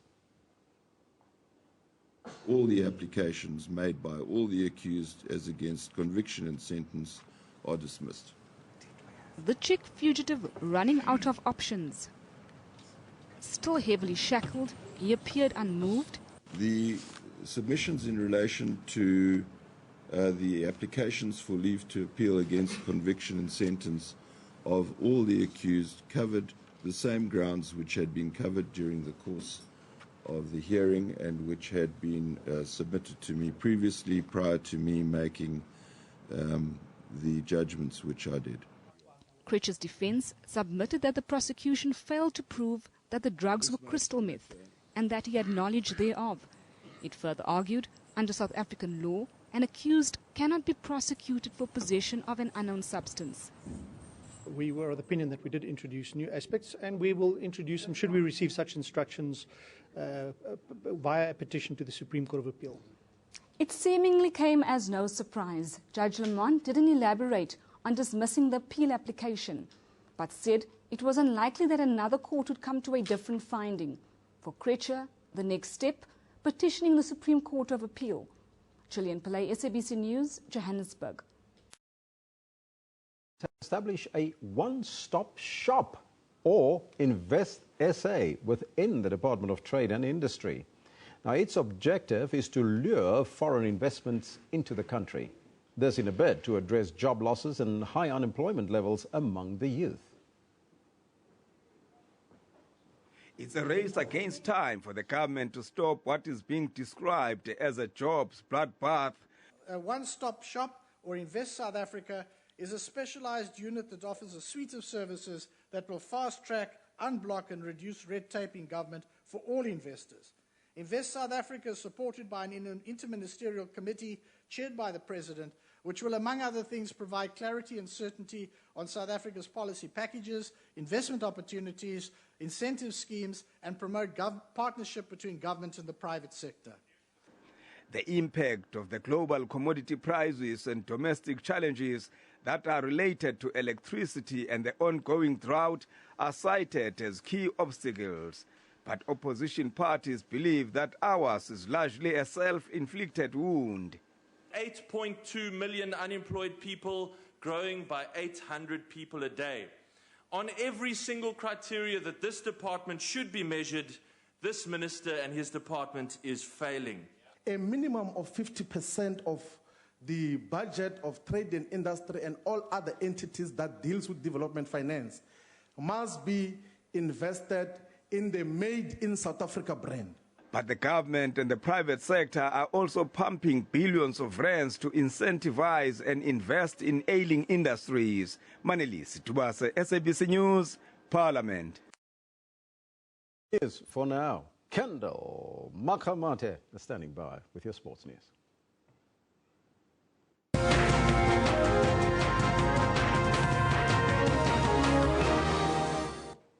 Thank you, Elvis. Good morning to all of you. It's sports time. My name is Kendall Makamate. We're watching Newsroom. Now, 10-men Maritzburg United held the Montville Golden Arrows to a 1-1 draw in a KwaZulu-Natal derby last night. United are rooted at the bottom of the Absa Premiership log with 17 points from 25 matches. Meanwhile, Mamelodi Sundowns are out of the CAF Champions League, even though they managed to beat DR Congo's AS Vita Club 2-1 in their second-leg tie in Atteridgeville. So he switched over onto the right, done a cross in there. Oh, they've got a goal! Sundowns' African dream was shattered last night after they allowed visitors AS Vita Club to score an away goal.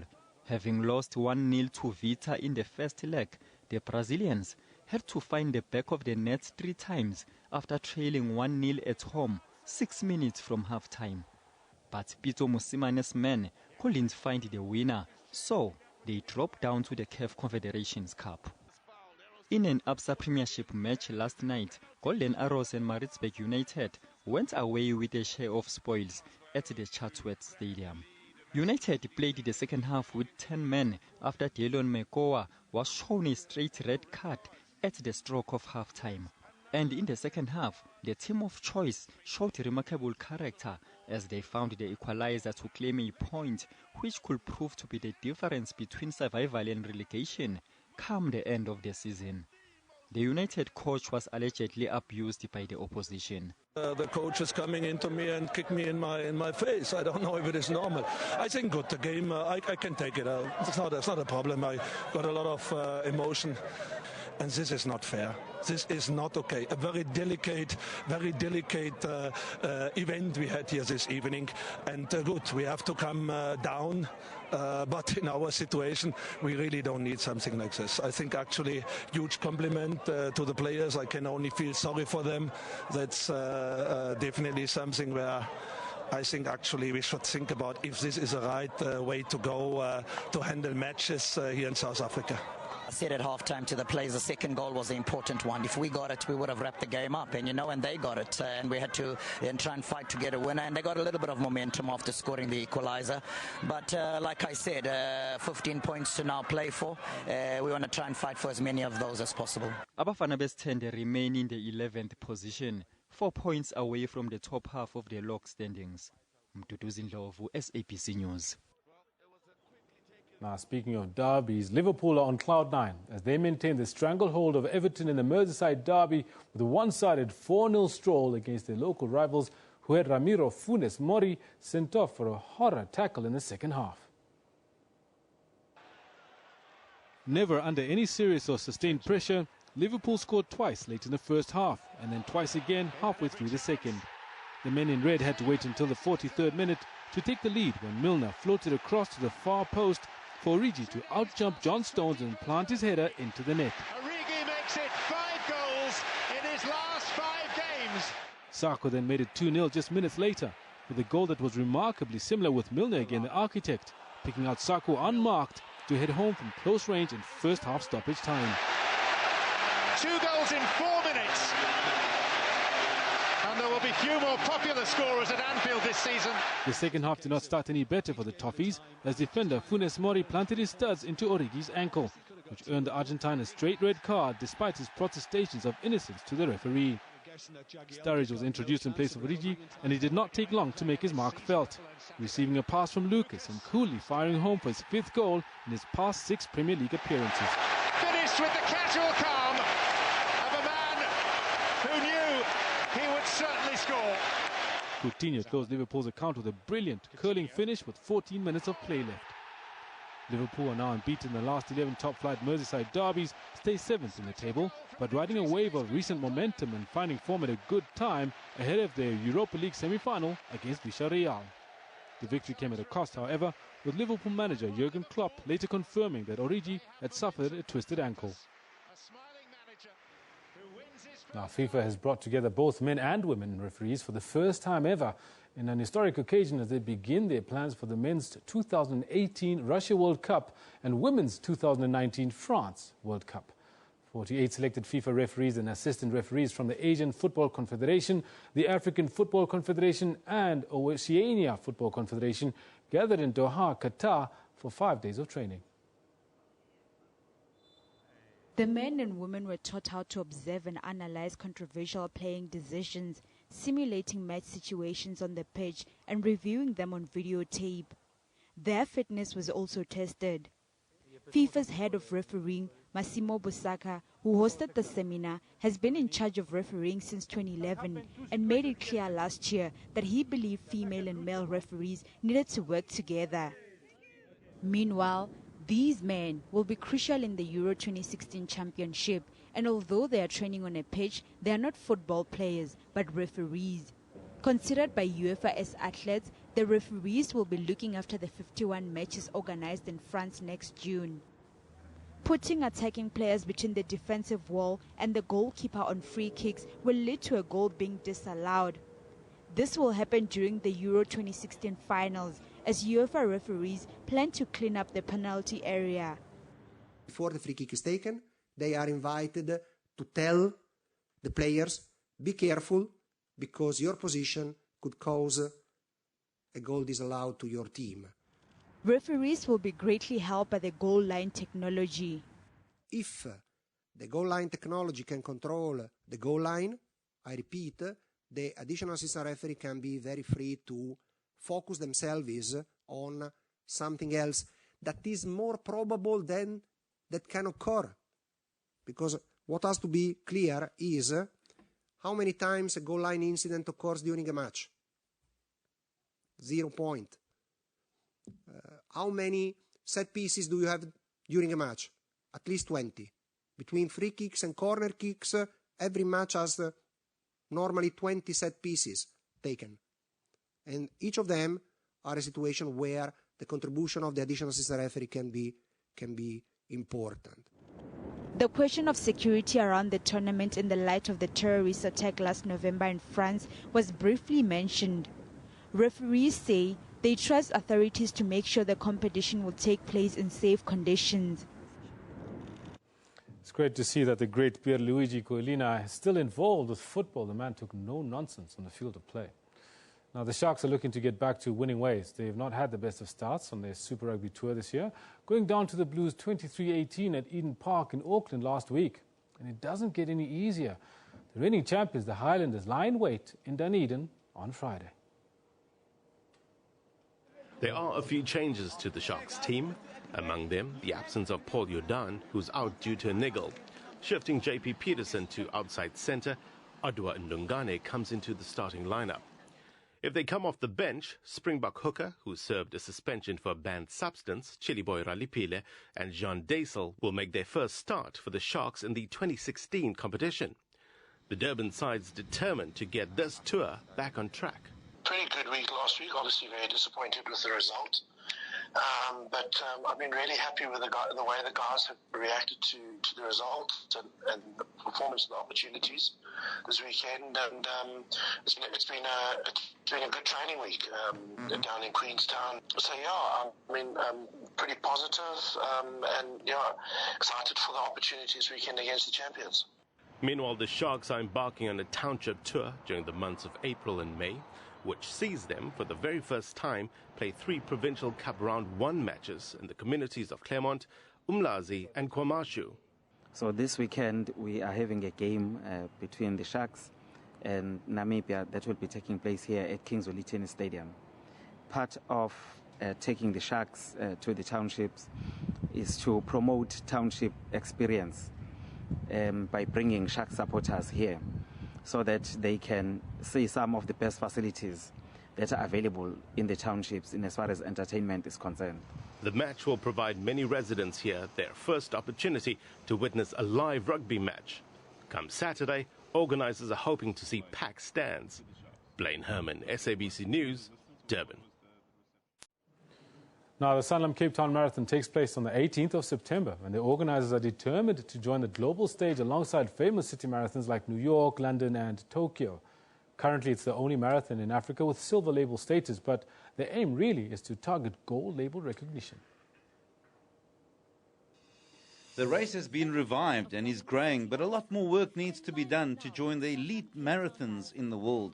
20,000 participants is the target for the 42.2-kilometre marathon and the 10-kilometre peace run on Sunday, as well as the 4.2-kilometre fun run and 12 and 22-kilometre peace trail runs on the Saturday. When we said we're going to build this thing into an international marathon that everybody wants to run, people went, yeah, really. And in 2 years' time, we already got silver IAAF status. We've got 51 countries coming to run a marathon, and in year 3 we want to up that a lot. And we want to get to that gold level status. That's what we're pushing for this year. We want to be the major marathon in Africa, so we are in the process of bridging the gap, to become Africa's major marathon and one of the iconic city marathons in the world. It's Cape Town, it's a must run. Important criteria to achieve gold level status are full road closures, mass participants and crowd involvement, as well as a certain amount of the world's elite runners who have run certain qualification times. We managed last year to get 18 runners from across the world, with gold label status to participate. So this year we will, and we managed to achieve that. This year we would like to build on that to get faster runners to come to South Africa, to put us in a position, to achieve the gold label status. The race has a huge charity component, an environmental component called Running Green, as well as development programs. Craig Murray, SABC News, Cape Town. Now, today we finish off our news bulletin on a sad note. Lukhanya Tsiki, a student at the Cricket South Africa University of Fort Hare Academy, sadly passed away on Monday from a suspected heart failure.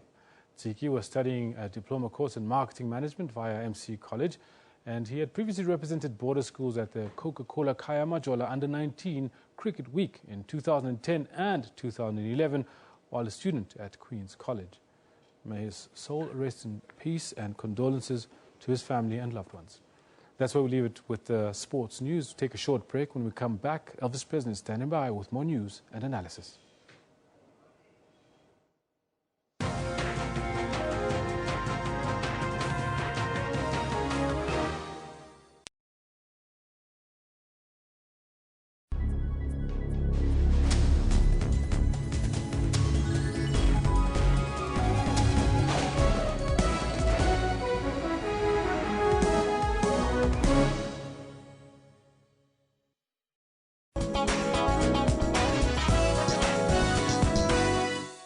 Hindu devotees took a holy dip at Sangam, the confluence of rivers Ganges. People and priests made their way to the banks before the break of dawn. Security arrangements were in place for police forces patrolling on the river banks to ensure smooth functioning of the event.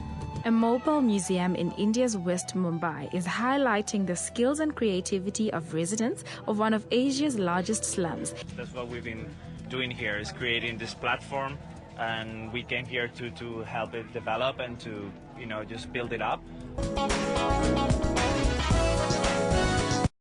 The deepening hunger crisis in Malawi is threatening the survival of children. And also it is the life-threatening part of malnutrition. Malawi is facing its worst food crisis in 9 years. Mugabe is the world's oldest sitting head of state, ahead of Queen Elizabeth of Britain. The veteran leader seeks to temporarily forget his party's problems and instead focus on his legacy. But he shows no sign of slowing down or stepping down from power after 36 years in office.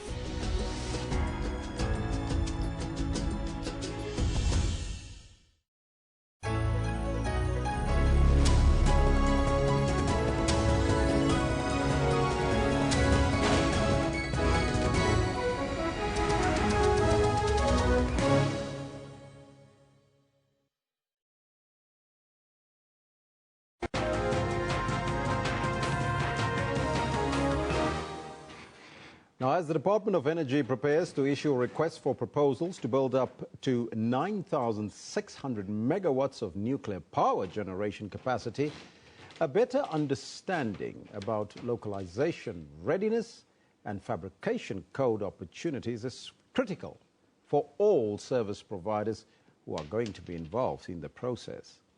Now, with a construction period of up to 10 years per nuclear plant, and a fleet build program lasting more than 20 years, local suppliers must minimize the impact of localization to stimulate the local economy in the delivery of much anticipated nuclear programs.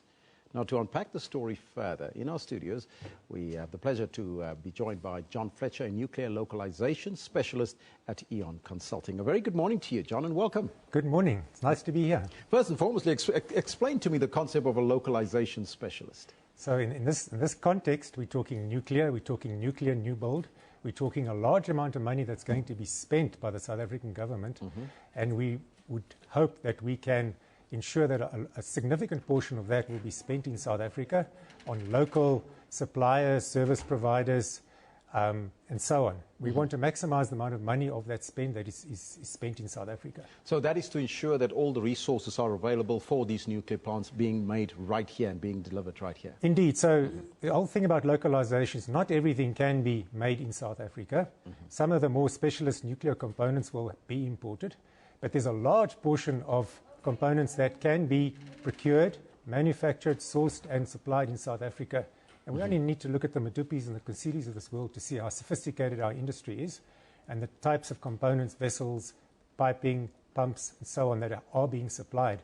And that expertise and knowledge of those suppliers will stand them in good stead to actually become suppliers to the nuclear new build.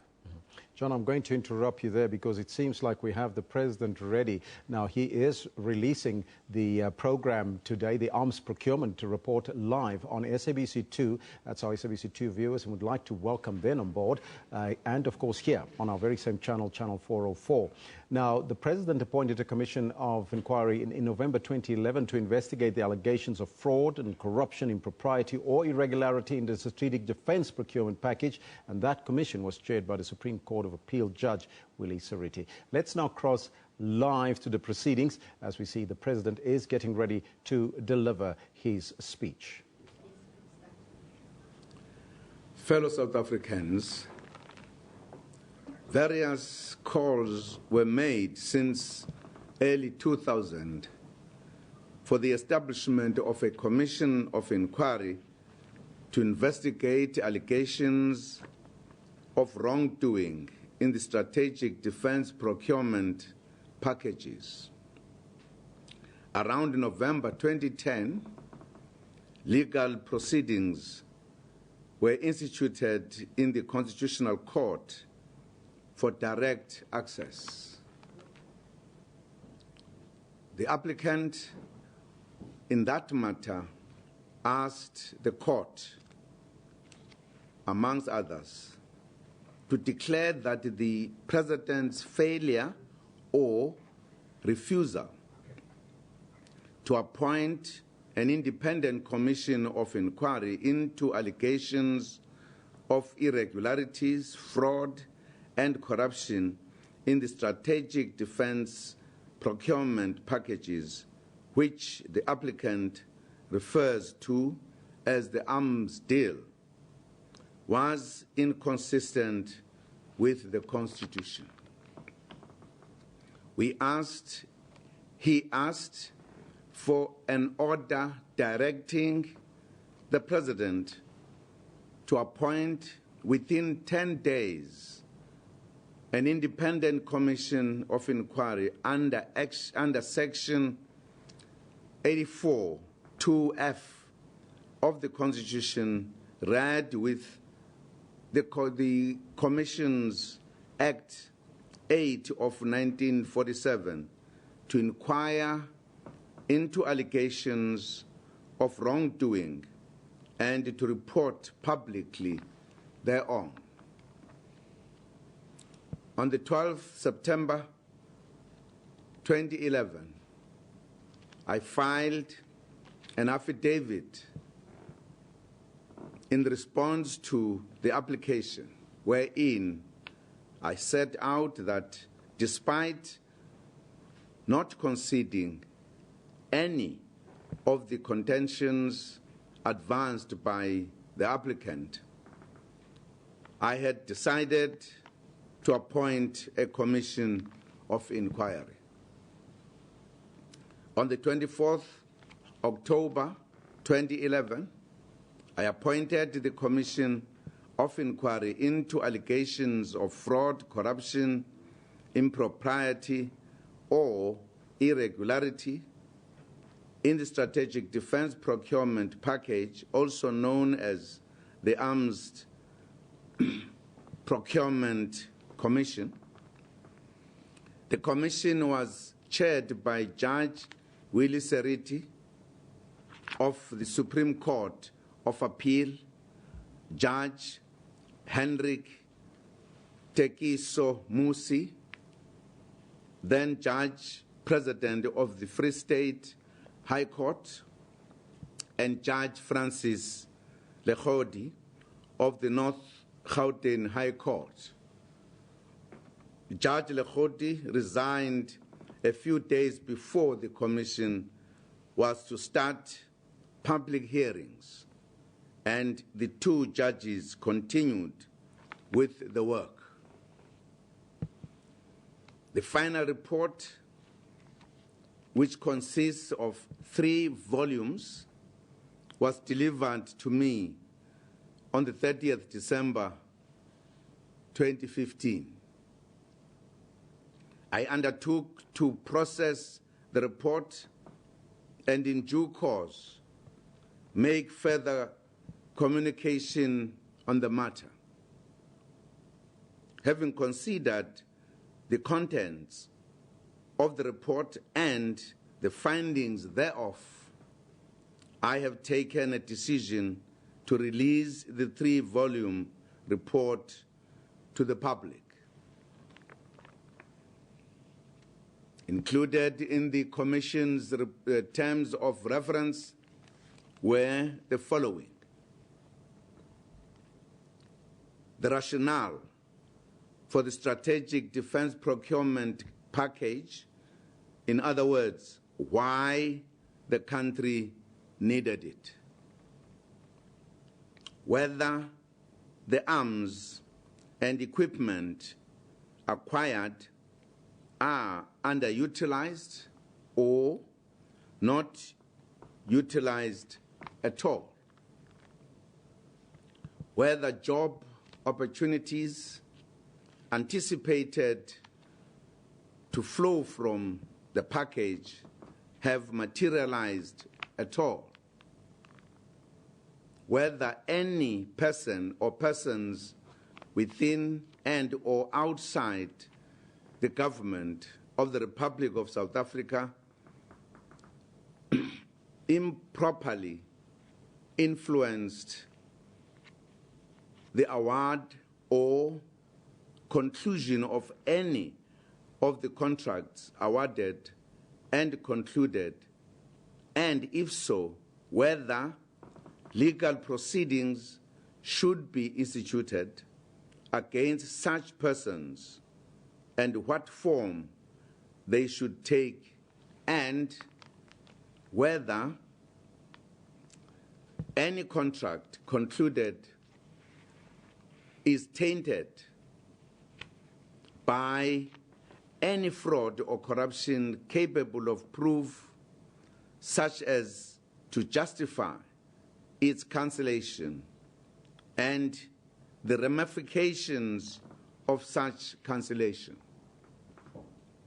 The Commission concluded its inquiry for a period of 4 full years, exceeding the 2 years it had been initially given to do the work. The inquiry involved conducting private investigations and interacting with entities and persons with knowledge of the strategic defense procurement package. Public hearings took place between 19 August 2013 and June 2015, and 54 witnesses appeared before the Commission. The key witnesses included former President Thabo Mbeki and former ministers of his cabinet. Serious allegations had been made by individuals in the media that investigators abroad had collected evidence of wrongdoing in the strategic defense procurement package linked to some of the winning bids. To verify these assertions and obtain the evidence that had been gathered, the Commission undertook visits to the United Kingdom, Sweden, France, the United States of America, Switzerland, Germany, and Liechtenstein. After the extensive process of gathering information from various sources, the Commission made the following findings. 1.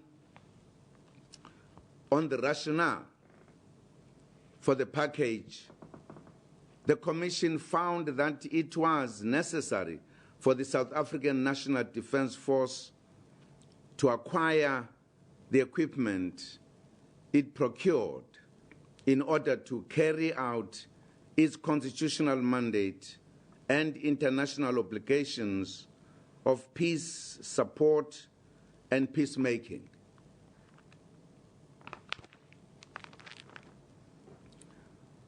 On the question of whether the arms and equipment acquired are underutilized or not utilized at all, the Commission found that all the arms and equipment acquired are well utilized. 3. On whether the job opportunities anticipated to flow from the package have materialized, the evidence tendered before the Commission indicated that the projected number of jobs to be created through the arms procurement process was achieved. The Commission states that the probabilities are that the number of jobs created or retained would be higher than 11,916. 4, on whether the offsets anticipated to flow from the arms procurement have materialized. The Commission found that it was fair to conclude that the anticipated offsets have substantially materialized. Adequate arrangements are in place to ensure that those who have not met their obligations do so in the immediate future. 5, on whether any person or persons improperly influenced the award or conclusion of any of the contracts in the procurement process, the Commission found that the evidence presented before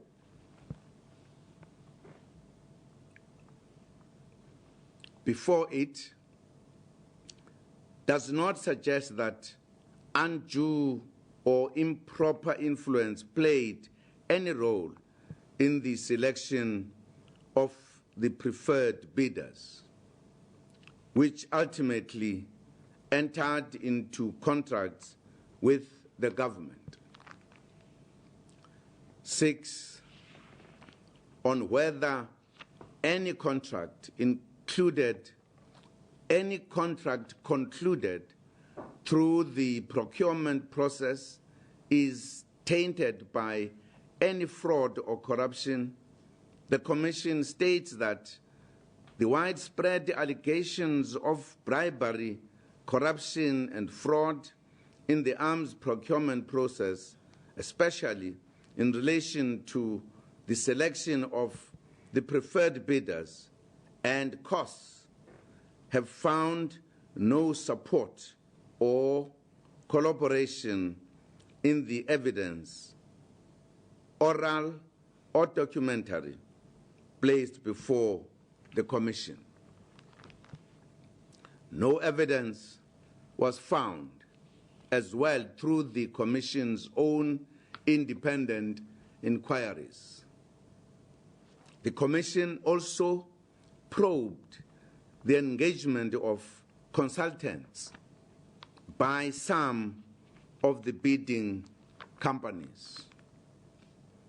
The Commission points out that the large payments made to consultants gave an impression that the money may have been destined to decision makers in the arms procurement process, and that they may have been bribed. The fact that some of the consultants knew or had personal contact with some of the senior politicians in the government of the day was cited as collaboration. On this point, the Commission states that not a single iota of evidence was placed before it showing that any of the money received by any of the consultants was paid to any officials involved in the strategic defense procurement package, let alone any of the members of the interministerial committee that oversaw the process, or any member of the cabinet that took the final decisions, nor is there any circumstantial evidence pointing to this. The Commission states that the preferred bidders confirmed that the money was for the consultant's services and nothing else. Some of the individuals implicated in the allegations of wrongdoing gave evidence before the Commission and refuted the allegations and insinuations leveled against them. None of them was discredited as a witness. Members of the Inter-Ministerial Committee that oversaw the whole process and recommended preferred bidders to the full cabinet, which approved the recommendations unaltered, have given evidence before the Commission and refuted any suggestions that they may have been bribed or unduly influenced in any way whatsoever to take the decisions they took. None of them was discredited as a witness. The key members of the technical teams that conducted the extensive evaluations of all the offers gave evidence and refuted any suggestion that they may have been unduly influenced or any way manipulated to produce the relevant scores or rankings. None of them was discredited as a witness, nor was there any credible evidence placed before the Commission to refute their testimony. Other than the lead in fighter trainer program, the Inter-Ministerial Committee accepted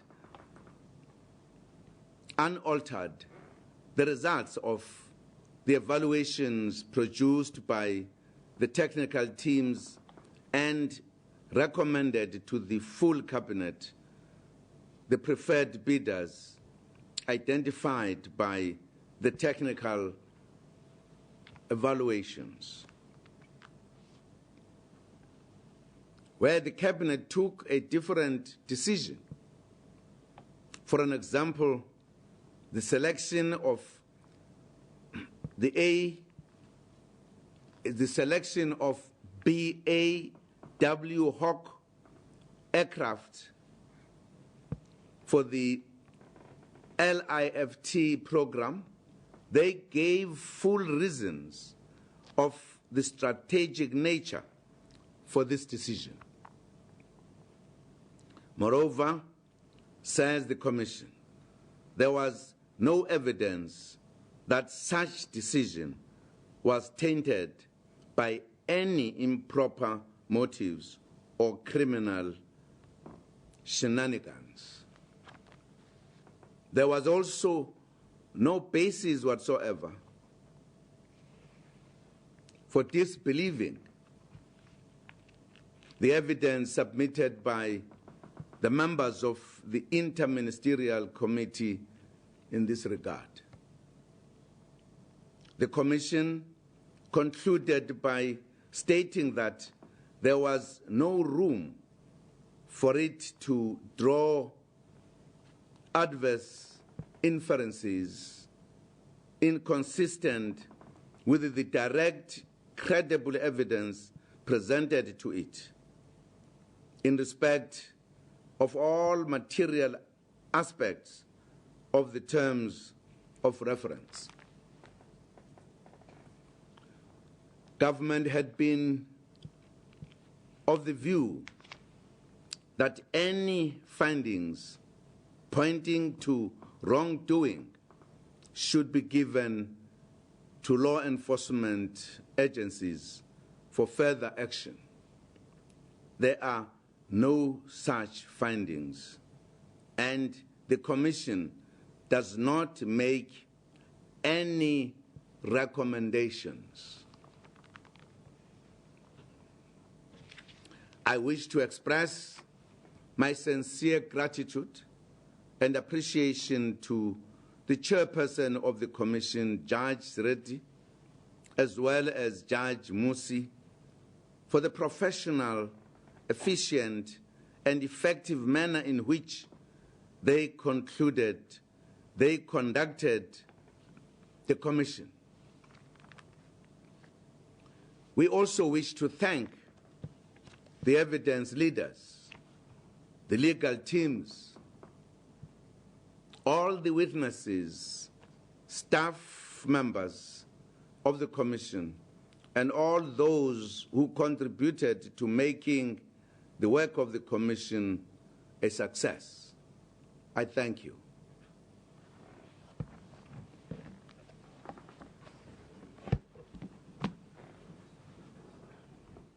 There you have it, President Jacob Zuma on the procurement report, live here on SAB, on Channel 404, as well as on SABC2. Now, you heard there, finally, no adverse findings by the Commission or no recommendations as well by the Commission. There you have it. That's the report there. So thank you to our SABC2 viewers who have joined us.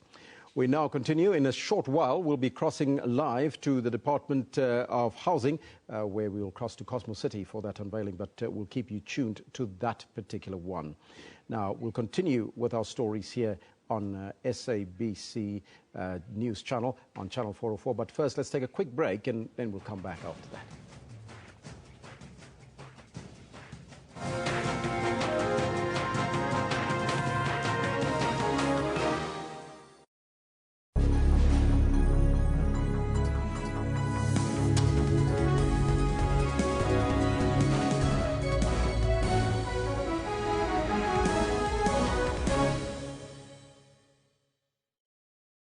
A very good afternoon. You're watching the Midday Report. Lunchtime news amplified. But for now, this is what they call home. Their hope to shift to a higher ground seems to be against the tide. Midday Report provides you with more than just news stories. I just want Port Elizabeth to know that they own a world-class theatre. Good afternoon. You're with the news at 1 in the headlines. Very good afternoon to you. This is News Live. I'm Natasha Thorpe. Let's take a quick look at what's coming up in your headlines. Good afternoon and welcome to A View from the House. For all things news, tune in to Midday Report weekdays at 12 noon, only on the SABC News Channel. Tonight in an SABC exclusive news expose, we show you how firearm proficiency certificates are fraudulently sold for a few thousand rand. What you did was illegal. Do you at least acknowledge that? What you did is illegal. I say it could be probably illegal. Nigeria is Africa's second largest tomato producer. The chief executive of Enrisco says he started the company with a capital of $75 million. The problem now is that the market has been created in China. He says that doing business in the country is becoming more difficult every day.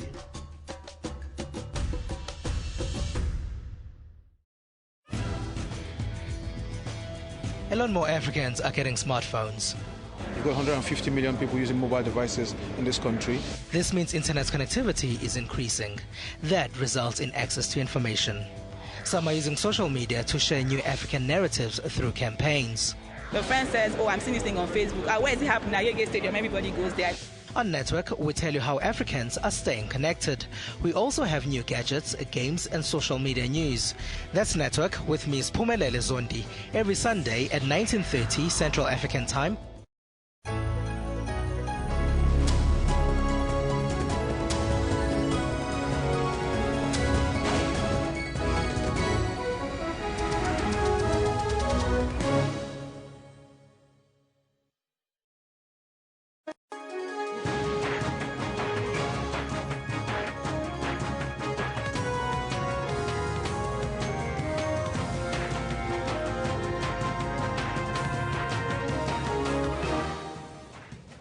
It's 5 minutes past 11 o'clock. Welcome back to the final hour here on Newsroom. This is Channel 404. We're broadcasting live from our Auckland Park studios here in Johannesburg to the rest of the African continent. So now, final hour, let's take a quick look at your headlines.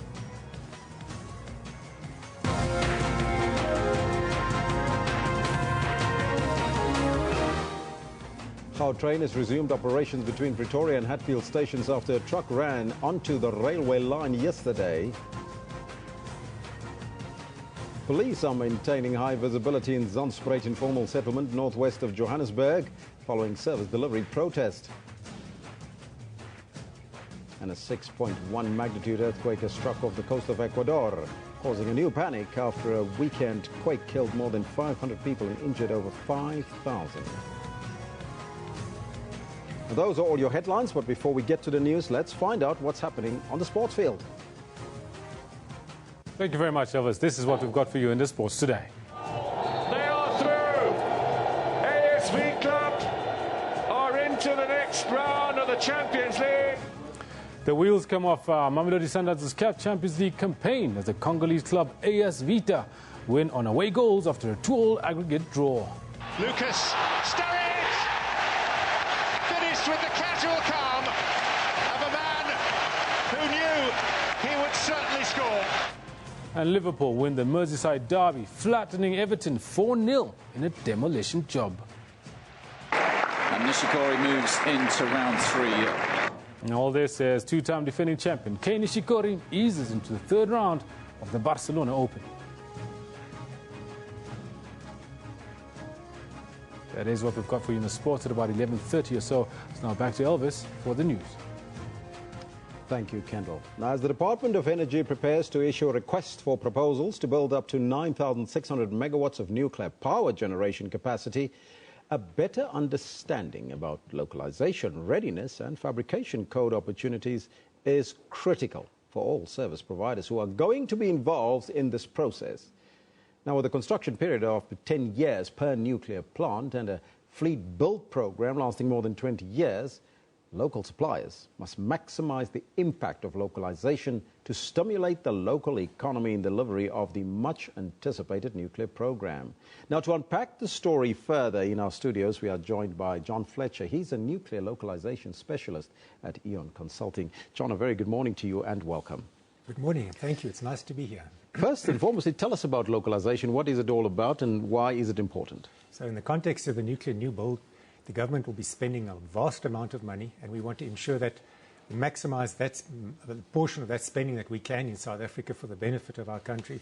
And in the process, we develop a lot of skills, a lot of knowledge, a lot of competence, there are all sorts of benefits, spin-offs to having a large localization program. And it's certainly very important, and that's why we're here, because we're very passionate about, I guess, unlocking and unpacking what it is, what localization will mean to local industry and how they can participate. Now, localization refers to local is lekker. Does that indicate that all infrastructure will be built here in South Africa?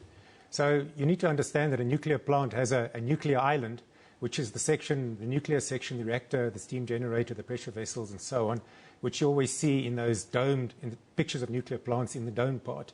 That typically will be supplied by the vendor, the foreign suppliers. That's the high-grade, high-safety-related components.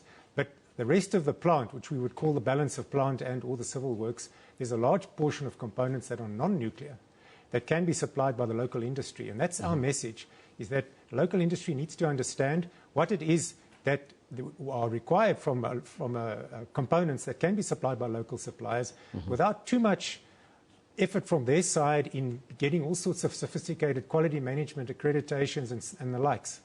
Many years ago, we told suppliers that if you want to participate in a nuclear new build, you need to have yourself nuclear qualified or nuclear accredited, and everybody knows that's sophisticated, that costs a lot of money, etc., etc. And I think we're scared of suppliers, and so our message today is that, in fact, up to 60% of the expenditure of a new build can be spent locally if you get it right.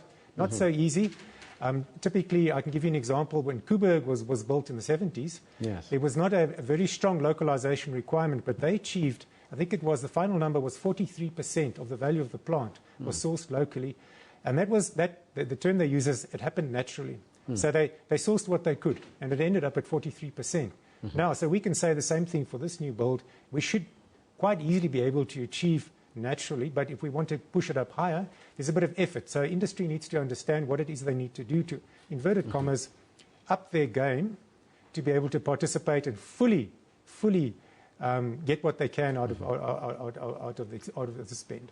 So the potential is there to keep it localized. Yes. But what about the human resource that go with a nuclear plant? Some people would suggest that we don't have that type of resource here. So, I mean, from a fabrication, from a component supplying perspective, so for fabrication products, those are suppliers. But we also need to, I entirely agree with you that I think, and typically if you look at documents that are issued by the International Atomic Energy Agency on things like localization, you need to start now with training programs. So as soon as we have sight, when the government or the DOE releases the bid and we have sight as to what is in there regarding their localization requirements, then we can start the process of saying, listen guys, we've got 5 years or 6 years, whatever it is, to be ready. Let's get going now. These are the type of skills we're going to need because they can be sourced locally and they can be used locally.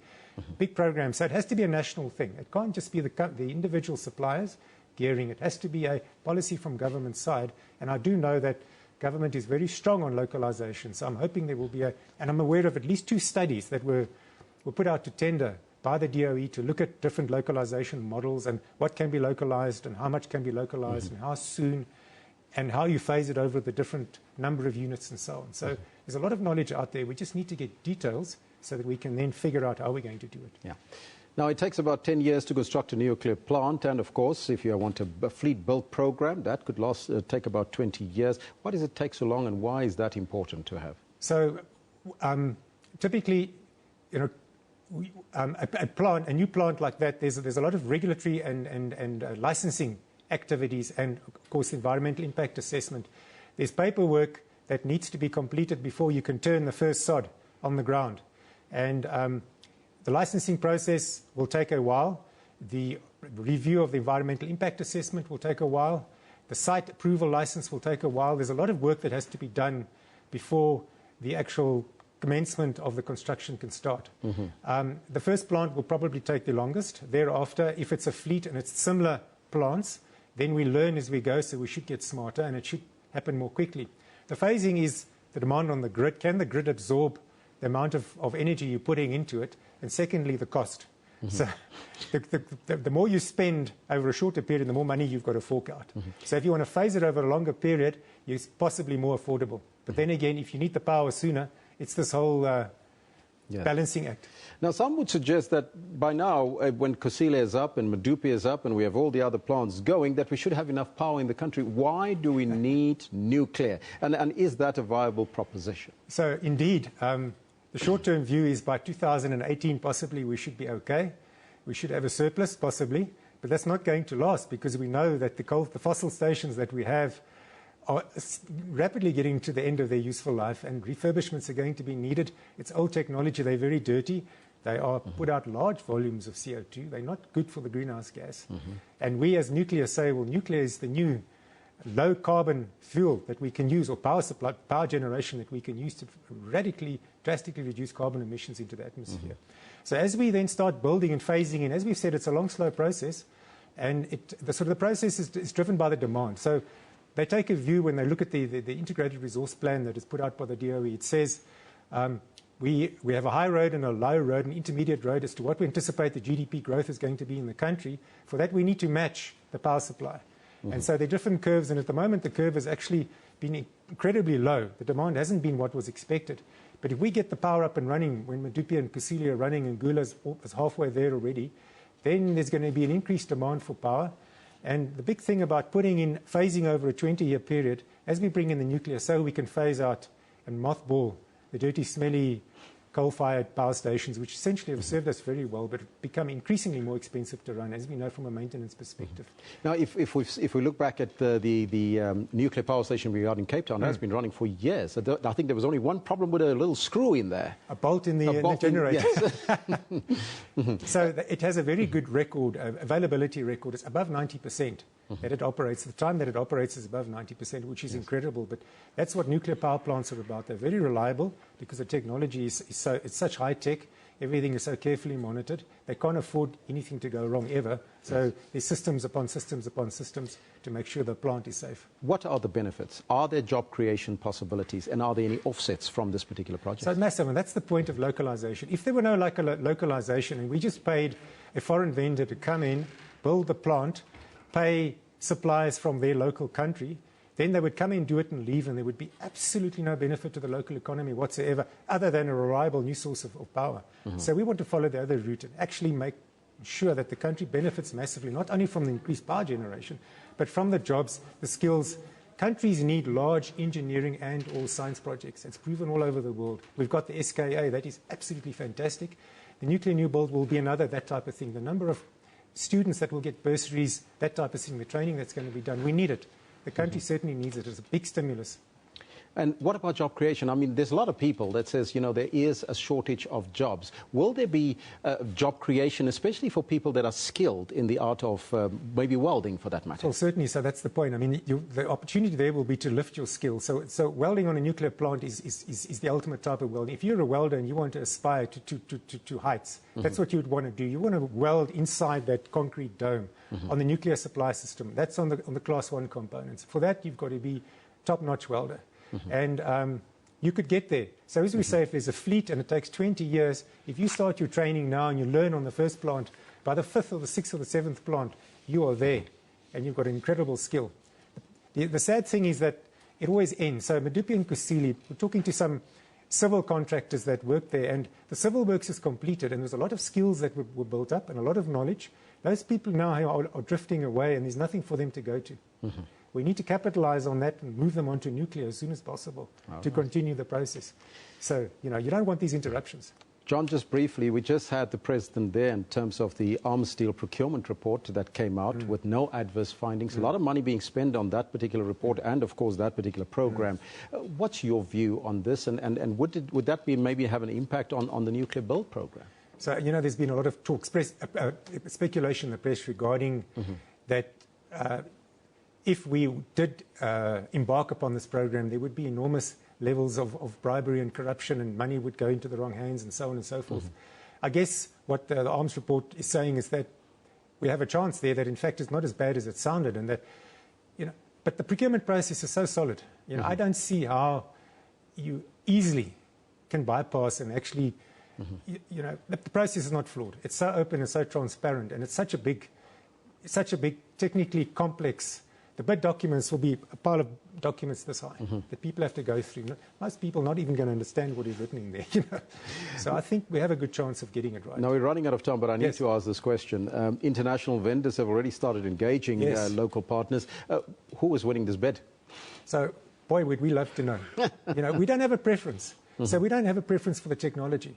So whether it's Rosatom or the Chinese or the Koreans, the technology is very similar. It's Generation 3 technology. It's very similar. They have reference plants that are operating. So we will not be buying something that is a first of a kind that hasn't proven itself somewhere. So technically, from a technology perspective, it doesn't really matter who the supplier is. It's going to be about the affordability. And what they were saying at a meeting I was at the other day, this is a long-term relationship. You've got to take your time to get it right, because it's a 20 or a 30 or a 40 or a 50-year relationship. Remember, the nuclear plant is designed for 40 years. They do lifetime extensions to 60 years. In America, they're going for 80 years. So you can have a relationship with that vendor for possibly 80 years, supplying fuel, reprocessing fuel, giving you spares and so on. So you've got to take a long time and think very carefully about who you're going to appoint, because it's a lifetime commitment.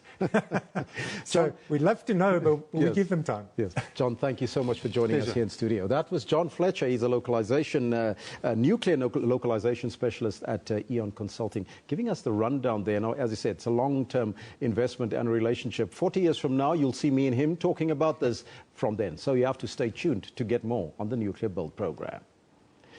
Let's now move on to other stories. Britain's Queen Elizabeth turns 90 today. There's beacons and gun salutes that heralded the birthday of the world's oldest monarch. I declare before you all that my whole life, whether it be long or short, shall be devoted to your service. The world has changed a lot since the British Queen took to the throne more than 60 years ago. But one thing remains, her continuous service as the head of the royal family and Commonwealth. That certainly didn't change during her 90th birthday celebrations, as the Queen opened a new bandstand in Windsor and also visited a Royal Mail sorting office.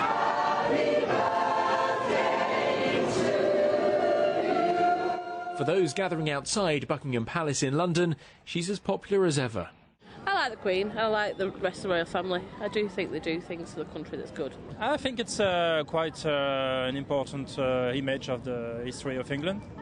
There's no other family that has such history and such tradition that you can see in this modern era. Her diplomatic role as head of state and of the Commonwealth continues, and she regularly meets with the Prime Minister and plays host to other world leaders. But there remains a staunch opposition to the royal family, who say the Queen and the monarchy has become irrelevant in today's world. A role is a symbol of Britain, which I think in many ways is not a helpful symbol. It reminds us of imperial grandeur, when the sun never set on the British Empire. Those days have long gone. In her birthday year, celebrations to mark the Queen's 90th birthday continue over the coming months, including a street party on the Mall outside Buckingham Palace. For most of the British public, the Queen has been a constant presence at the helm of the royal family. But at the age of 90, she is now passing on some of her official duties to younger royals. But she continues to have an active role in public life.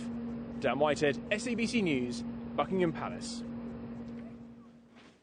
Hey, today is World Creativity and Innovation Day. Did you know that? Well, this day, which was created for the purpose of awakening people's imaginations to feel free, to dream, to enrich your life, both in business and as in individuals. Now, earlier this week, a report from Stats SA showed some disturbing signals. It shows that young South Africans are more susceptible than any other age group to violence and crime. The research also indicates that the youth are more likely to be affected by the high unemployment rate in the country. Now, we heard earlier on the Build program that there might be some jobs. That's many years to come from now. Now, to talk to us about some opportunities that young people can tap into, we are joined in studio by the co-founder of Nanovation Africa Foundation, Katu Mashal. Very good morning to you. Thank you. And as well as from SABC Enterprise, SAB Enterprise Specialist, Enterprise Development Specialist, let me get that right, for youth business, Simpiwe Mtambo. A very good morning to you. Good morning. Now, Mr. Mashal, let me start off with you. Yes. Statistics South Africa show some very, very worrying signals. That report released, which shows that black Africans between the ages of 25 and 34 are less skilled than their parents, and every other race group point to the dismal state of the country's education system. Is the situation really that bad and that dire? I don't think it's that dire. I think we need to relook at how we take care of our stats and where we take putting in the dipstick.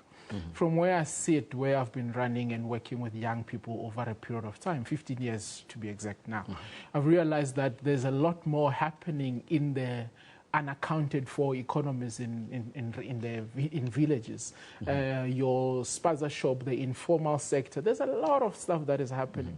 In the innovation space, you've got a lot of young people that are coming up with different innovations. However, if you look at where young unemployed graduates are, that is where you start seeing problems. It's not that they're not getting jobs, it's because based on the fact that they do not have enough adequate experience, which is required by industry. That's where you find them not being accounted for to say, where have they ended up? Now, to an extent, we could say it's a call for concern. However, there's a lot more that is happening on the ground that we just need to elevate and show some of the things that's happening on the ground. Now, talking about things that's happening on the ground, let me start off with you here, Simpiwe. You are working on the ground with the youth. What is happening on the ground? Absolutely. There's a lot of enthusiasm from young people who are going into entrepreneurship. From do we see that really? No, we do. Yeah? We do, absolutely. Right from the technologies of University of Technology to young people just in communities who have little skills. They are doing things that are propelling them into participating in the economy. And what we've seen with our programs from the idea stage, people are innovating, creating new products even, and also businesses and services. Young people are certainly taking up the call to join into entrepreneurship. Katu, have you seen that? Your organization, Innovation Africa Foundation, focus on that as well. Have you seen that as well? Yes, I mean, last year we came here and spoke to one of your colleagues here, and we said we're training about 1,000 young people in the ICT space. We've trained these young people to lay cables, to do network reticulation with the city of Johannesburg from their broadband special economy. And one of the biggest things that we need to start doing is to capture new sectors of economy and start taking young people into those areas: ICT, agriculture, mining, renewable energy, eco-mobility. That is where we need to have young people coming up. And I mean, currently what we have done, we've trained over 500 of these young people. About 75% of those have actually been placed in the office space where they got experience, and a lot of them now are getting permanently employed. And that's what we're trying to say. There's a lot more that corporate South Africa, that government needs to do.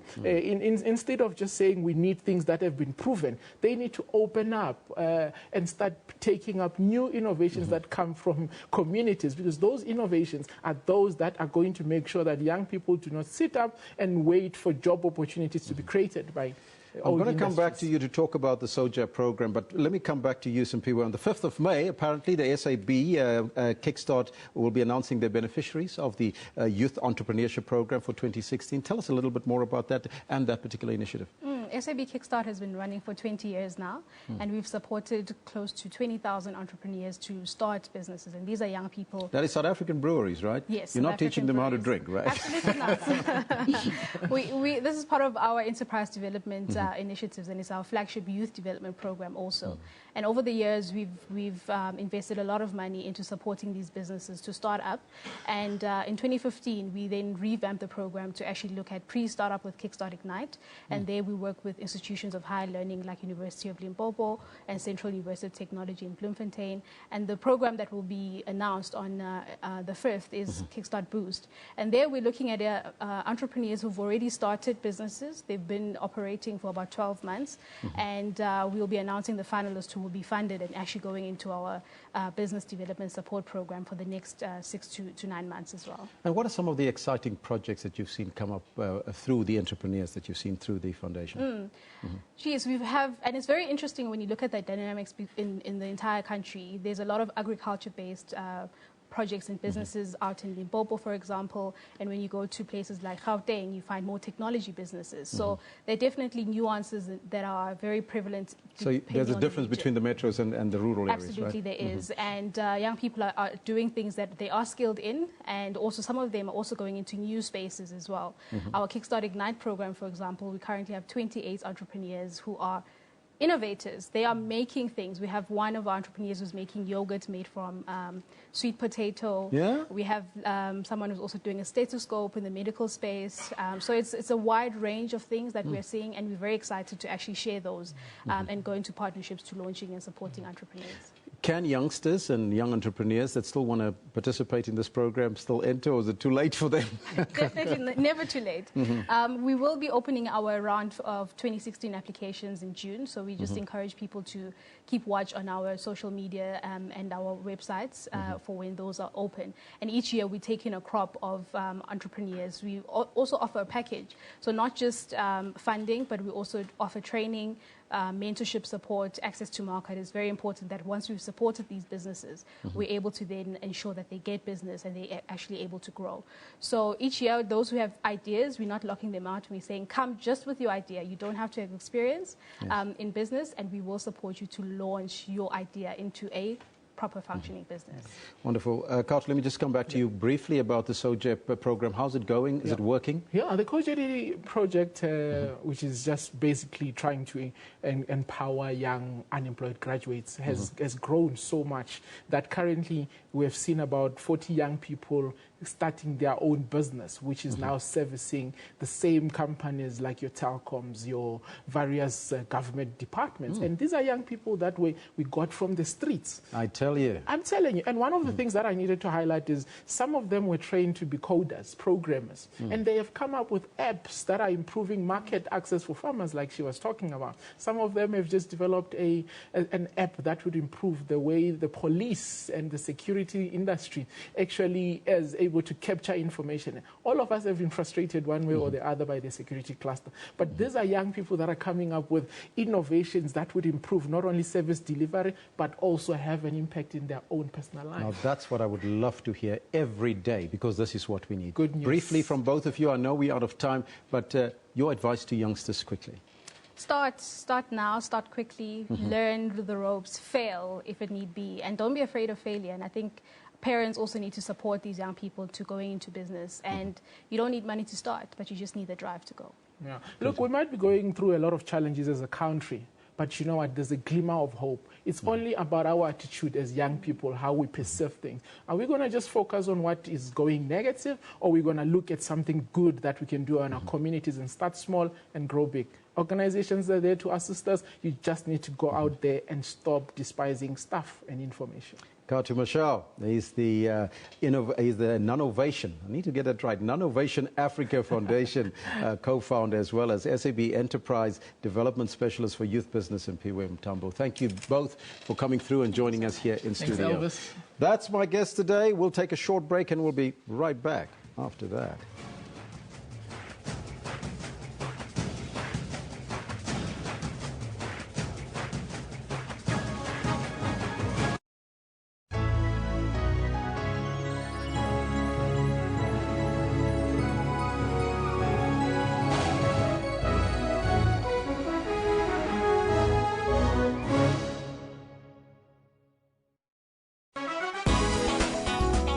Trends saw a stage play where two great forces were born in South Africa.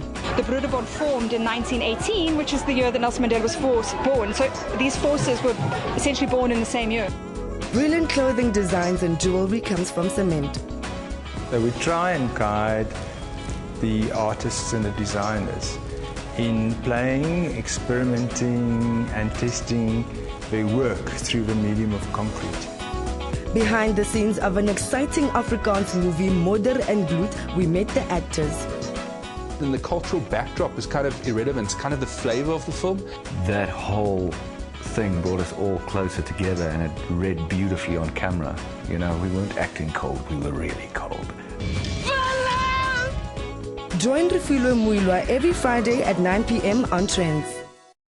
A very good afternoon. You're watching the Midday Report. Lunchtime news amplified. But for now, this is what they call home. Their hope to shift to a higher ground seems to be against the tide. Midday Report provides you with more than just news stories. I just want Port Elizabeth to know that they own a world-class theatre.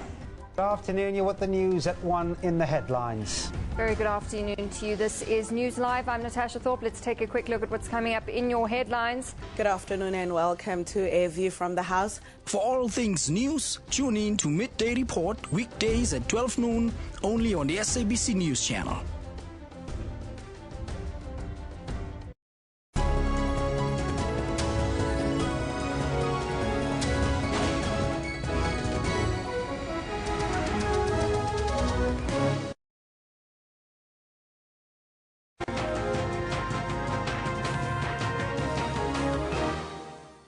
Welcome back. Now, a short while ago, the President, Jacob Zuma, released the arms procurement report live on SABC2 as well as here on our own channel on 404. You saw it live on the channel. The President appointed a commission, as you can recall, in November 2011 to investigate allegations of fraud, corruption, impropriety or irregularity in the strategic defense procurement package.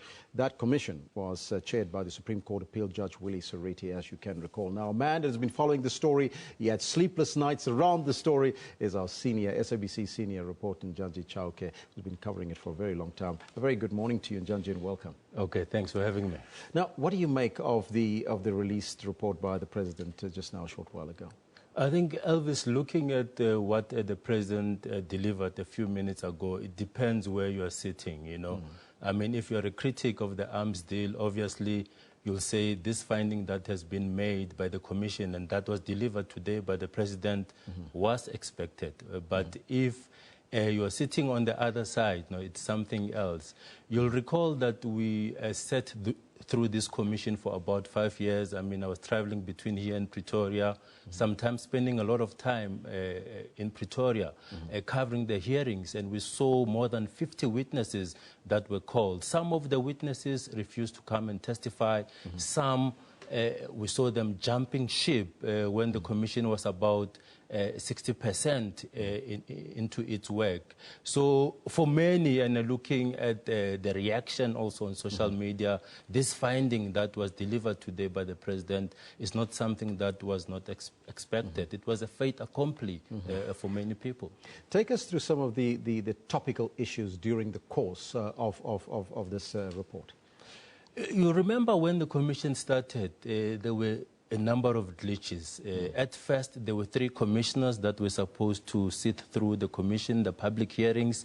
There were allegations of a lot of political interference, and then we saw one of the commissioners didn't make it, couldn't sit through the commission.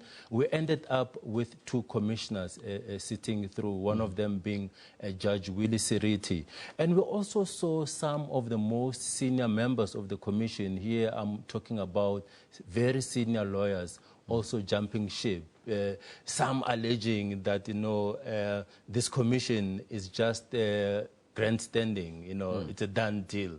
This commission is not really going to find anyone guilty or even recommend a prosecution.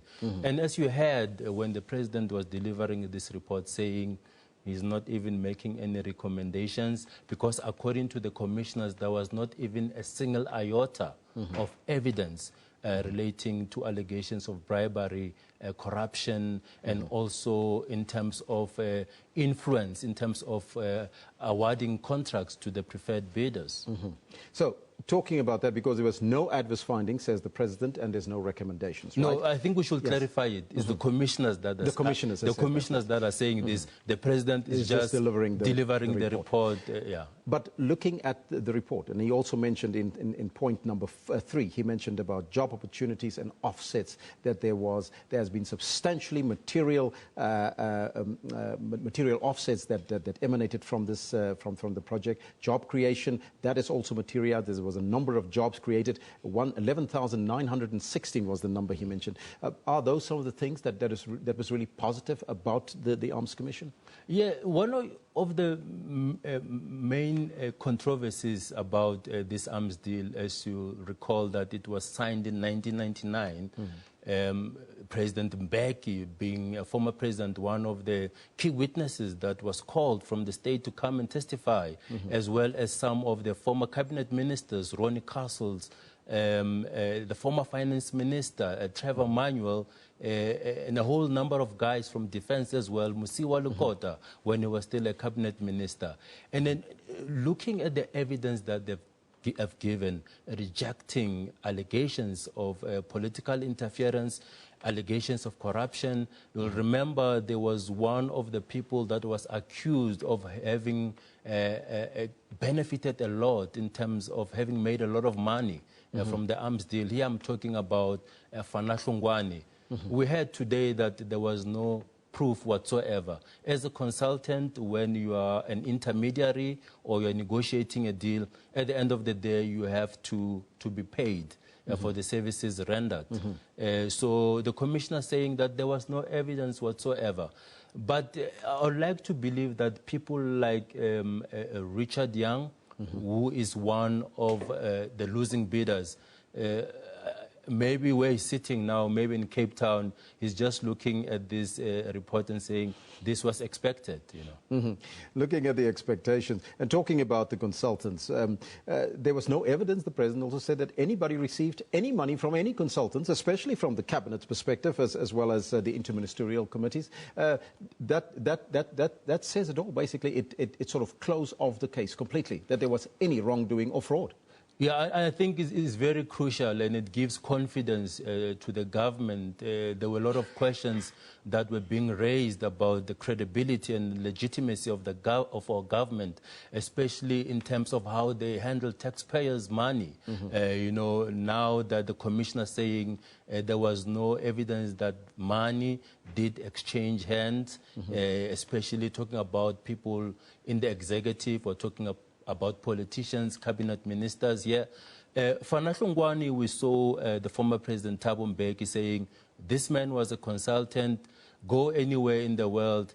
Every consultant, if he negotiates a particular deal, he has to be paid for the service that he is rendering. But I think for the activists, the arms deal activists, as well as the losing bidders, I don't know what they will be doing from here, whether they will be asking the public protector to investigate. Maybe they might say they're not satisfied with the findings of the Seriti Commission, because from day one they were saying they don't believe in this commission because they know exactly what this commission is going to find. There was also the question about the arms that we bought, if it was utilized or not. And obviously the president did indicate there in his speech that they are being utilized fully. Yeah, one of the terms of references was the rationale for acquiring the arms, as well as the question of utilization as well as underutilization. Because some of the critics raised questions that these arms that we've acquired, I mean, if you look at the finances, the money that is going to be paid by the taxpayer or the government was sitting at over 90 billion rand, if I'm not mistaken, if I have my figures right. They were talking about some of the submarines just lying there, they're not being used, they're gathering dust. We also had some of the evidence that one of the technicians, he was changing the battery, and then he connected the battery wrong, and then it destroyed the whole electrical system of the submarine. So they had to go back to Germany, acquire those batteries, getting technicians from overseas to come and do those repairs. And this is costing the taxpayers yet again. And they were saying the helicopters that we have acquired, what do we use them for? Do we just use them when there's an inauguration, when we're showing off our arms? When do we ever use these things? But coming to the question of utilization, let's look at South Africa's peacekeeping missions. We are very much involved in Central Africa and the Democratic Republic of Congo, and we know some of the helicopters have been used very well there to break the back of the M23. So it depends where you're sitting, really, in terms of the question of utilization. Just briefly, we've run out of time, Janji. Is this the end of the road for the arms critics? I'm not sure if this is the end of the road for them, whether they will be wanting to take this maybe to the highest court in the land, or maybe to engage Chapter 9 institutions, such as the public protector. We know that the term of the public protector is also coming to an end. Yes. Some of the critics are also not in the country. They refuse to testify. Here I'm talking about a person like Andrew Feinstein. He was a critic, but he was not sitting through the process. He was not contributing. Some of them jumped ship during the proceedings. Janji, thank you so much for that update. That's a report by the President that was just released. The President released that report on the arms procurement report, live on SABC2 as well as here on your favorite channel, Channel 404. This is Newsroom. We'll take a break. We'll be right back after that.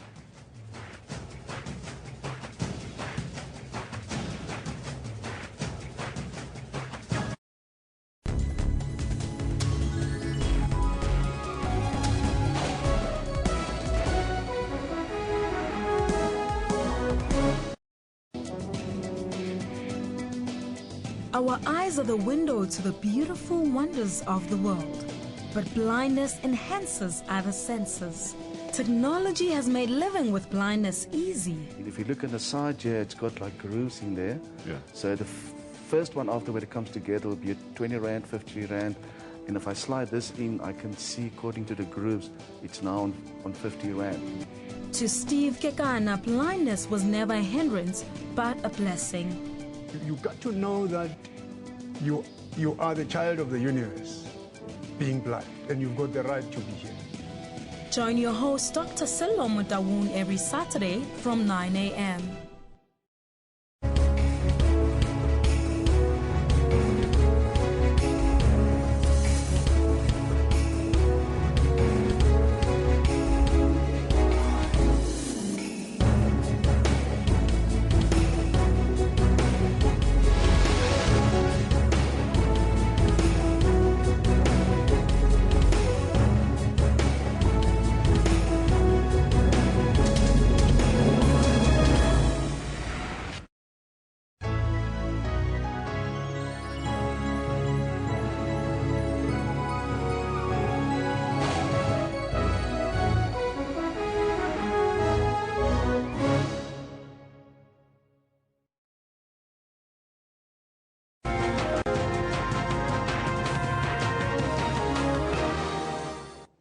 Welcome back. My name is Kendall Makamat and I've got your sports on Newsroom. Our top story for this bulletin is about local football, where 10-man Maritzburg United held Lamontville Golden Arrows to a 1-1 draw in a KwaZulu-Natal derby last night. United are rooted at the bottom of the ABSA Premiership log with 17 points from 25 matches.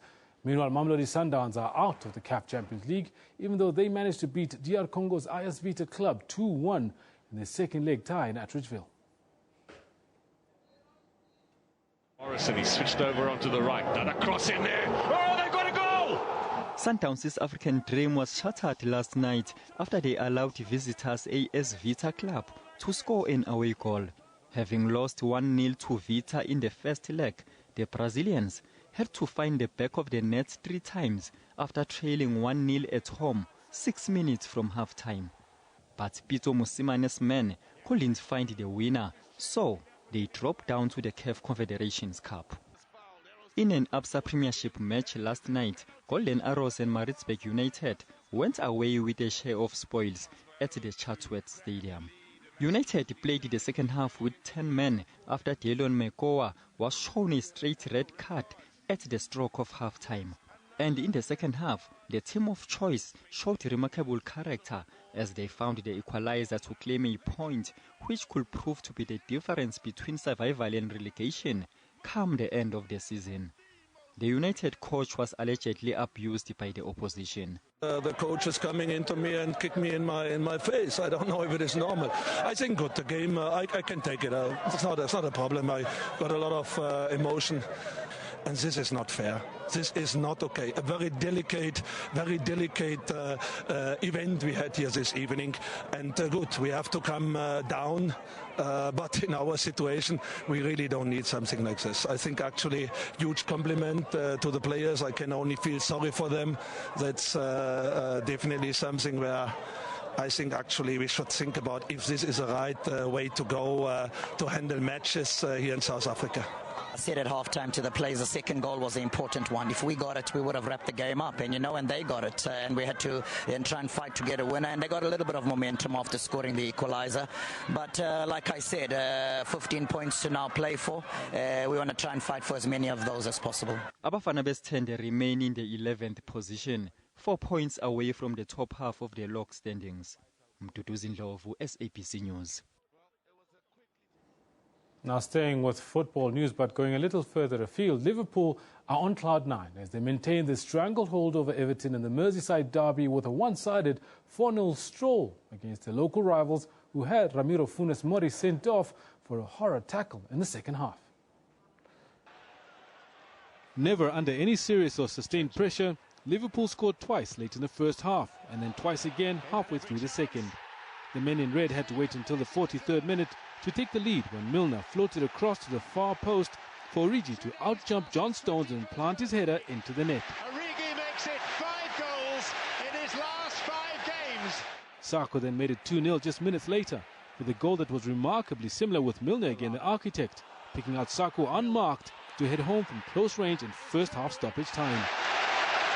2 goals in 4 minutes. And there will be few more popular scorers at Anfield this season. The second half did not start any better for the Toffees as defender Funes Mori planted his studs into Origi's ankle, which earned the Argentine a straight red card despite his protestations of innocence to the referee. Sturridge was introduced in place of Origi, and it did not take long to make his mark felt, receiving a pass from Lucas and coolly firing home for his 5th goal in his past 6 Premier League appearances. Finished with the casual calm of a man who knew he would certainly score. Coutinho closed Liverpool's account with a brilliant curling finish with 14 minutes of play left. Liverpool are now unbeaten in the last 11 top-flight Merseyside derbies, stay 7th in the table, but riding a wave of recent momentum and finding form at a good time ahead of their Europa League semi-final against Villarreal. The victory came at a cost, however, with Liverpool manager Jurgen Klopp later confirming that Origi had suffered a twisted ankle. Now on to other news from the footballing world, where FIFA has brought together both men and women referees for the first time ever in an historic occasion as they begin their plans for the men's 2018 Russia World Cup and women's 2019 France World Cup. 48 selected FIFA referees and assistant referees from the Asian Football Confederation, the African Football Confederation and Oceania Football Confederation gathered in Doha, Qatar for 5 days training. The men and women were taught how to observe and analyze controversial playing decisions, simulating match situations on the pitch and reviewing them on videotape. Their fitness was also tested. FIFA's head of refereeing, Massimo Busacca, who hosted the seminar, has been in charge of refereeing since 2011 and made it clear last year that he believed female and male referees needed to work together. Meanwhile, these men will be crucial in the Euro 2016 championship, and although they are training on a pitch, they are not football players, but referees. Considered by UEFA as athletes, the referees will be looking after the 51 matches organized in France next June. Putting attacking players between the defensive wall and the goalkeeper on free kicks will lead to a goal being disallowed. This will happen during the Euro 2016 finals, as UEFA referees plan to clean up the penalty area. Before the free kick is taken, they are invited to tell the players, be careful, because your position could cause a goal disallowed to your team. Referees will be greatly helped by the goal line technology. If the goal line technology can control the goal line, I repeat, the additional assistant referee can be very free to focus themselves on something else that is more probable than that can occur. Because what has to be clear is how many times a goal line incident occurs during a match. 0 point. How many set pieces do you have during a match? At least 20. Between free kicks and corner kicks, every match has normally 20 set pieces taken. And each of them are a situation where the contribution of the additional assistant referee can be important. The question of security around the tournament in the light of the terrorist attack last November in France was briefly mentioned. Referees say they trust authorities to make sure the competition will take place in safe conditions. We finish off with a sports bulletin for now, but we're just 106 days and some 14 hours or so from the start of the Olympic Games, and the Olympic torch is about to be lit at the ceremony, a glittering ceremony attended by media from around the world, as well as everybody, the who's who of the sporting world. This is what's happening right now. It's about to happen. That countdown to the Olympics is about to officially kick off, and I tell you what, it's going to be an Olympics game to look forward to. South Africa is looking at no less than 8 or 9 medals, maybe even 12 medals. But there you go, just a little bit on what's happening there as it gets lit.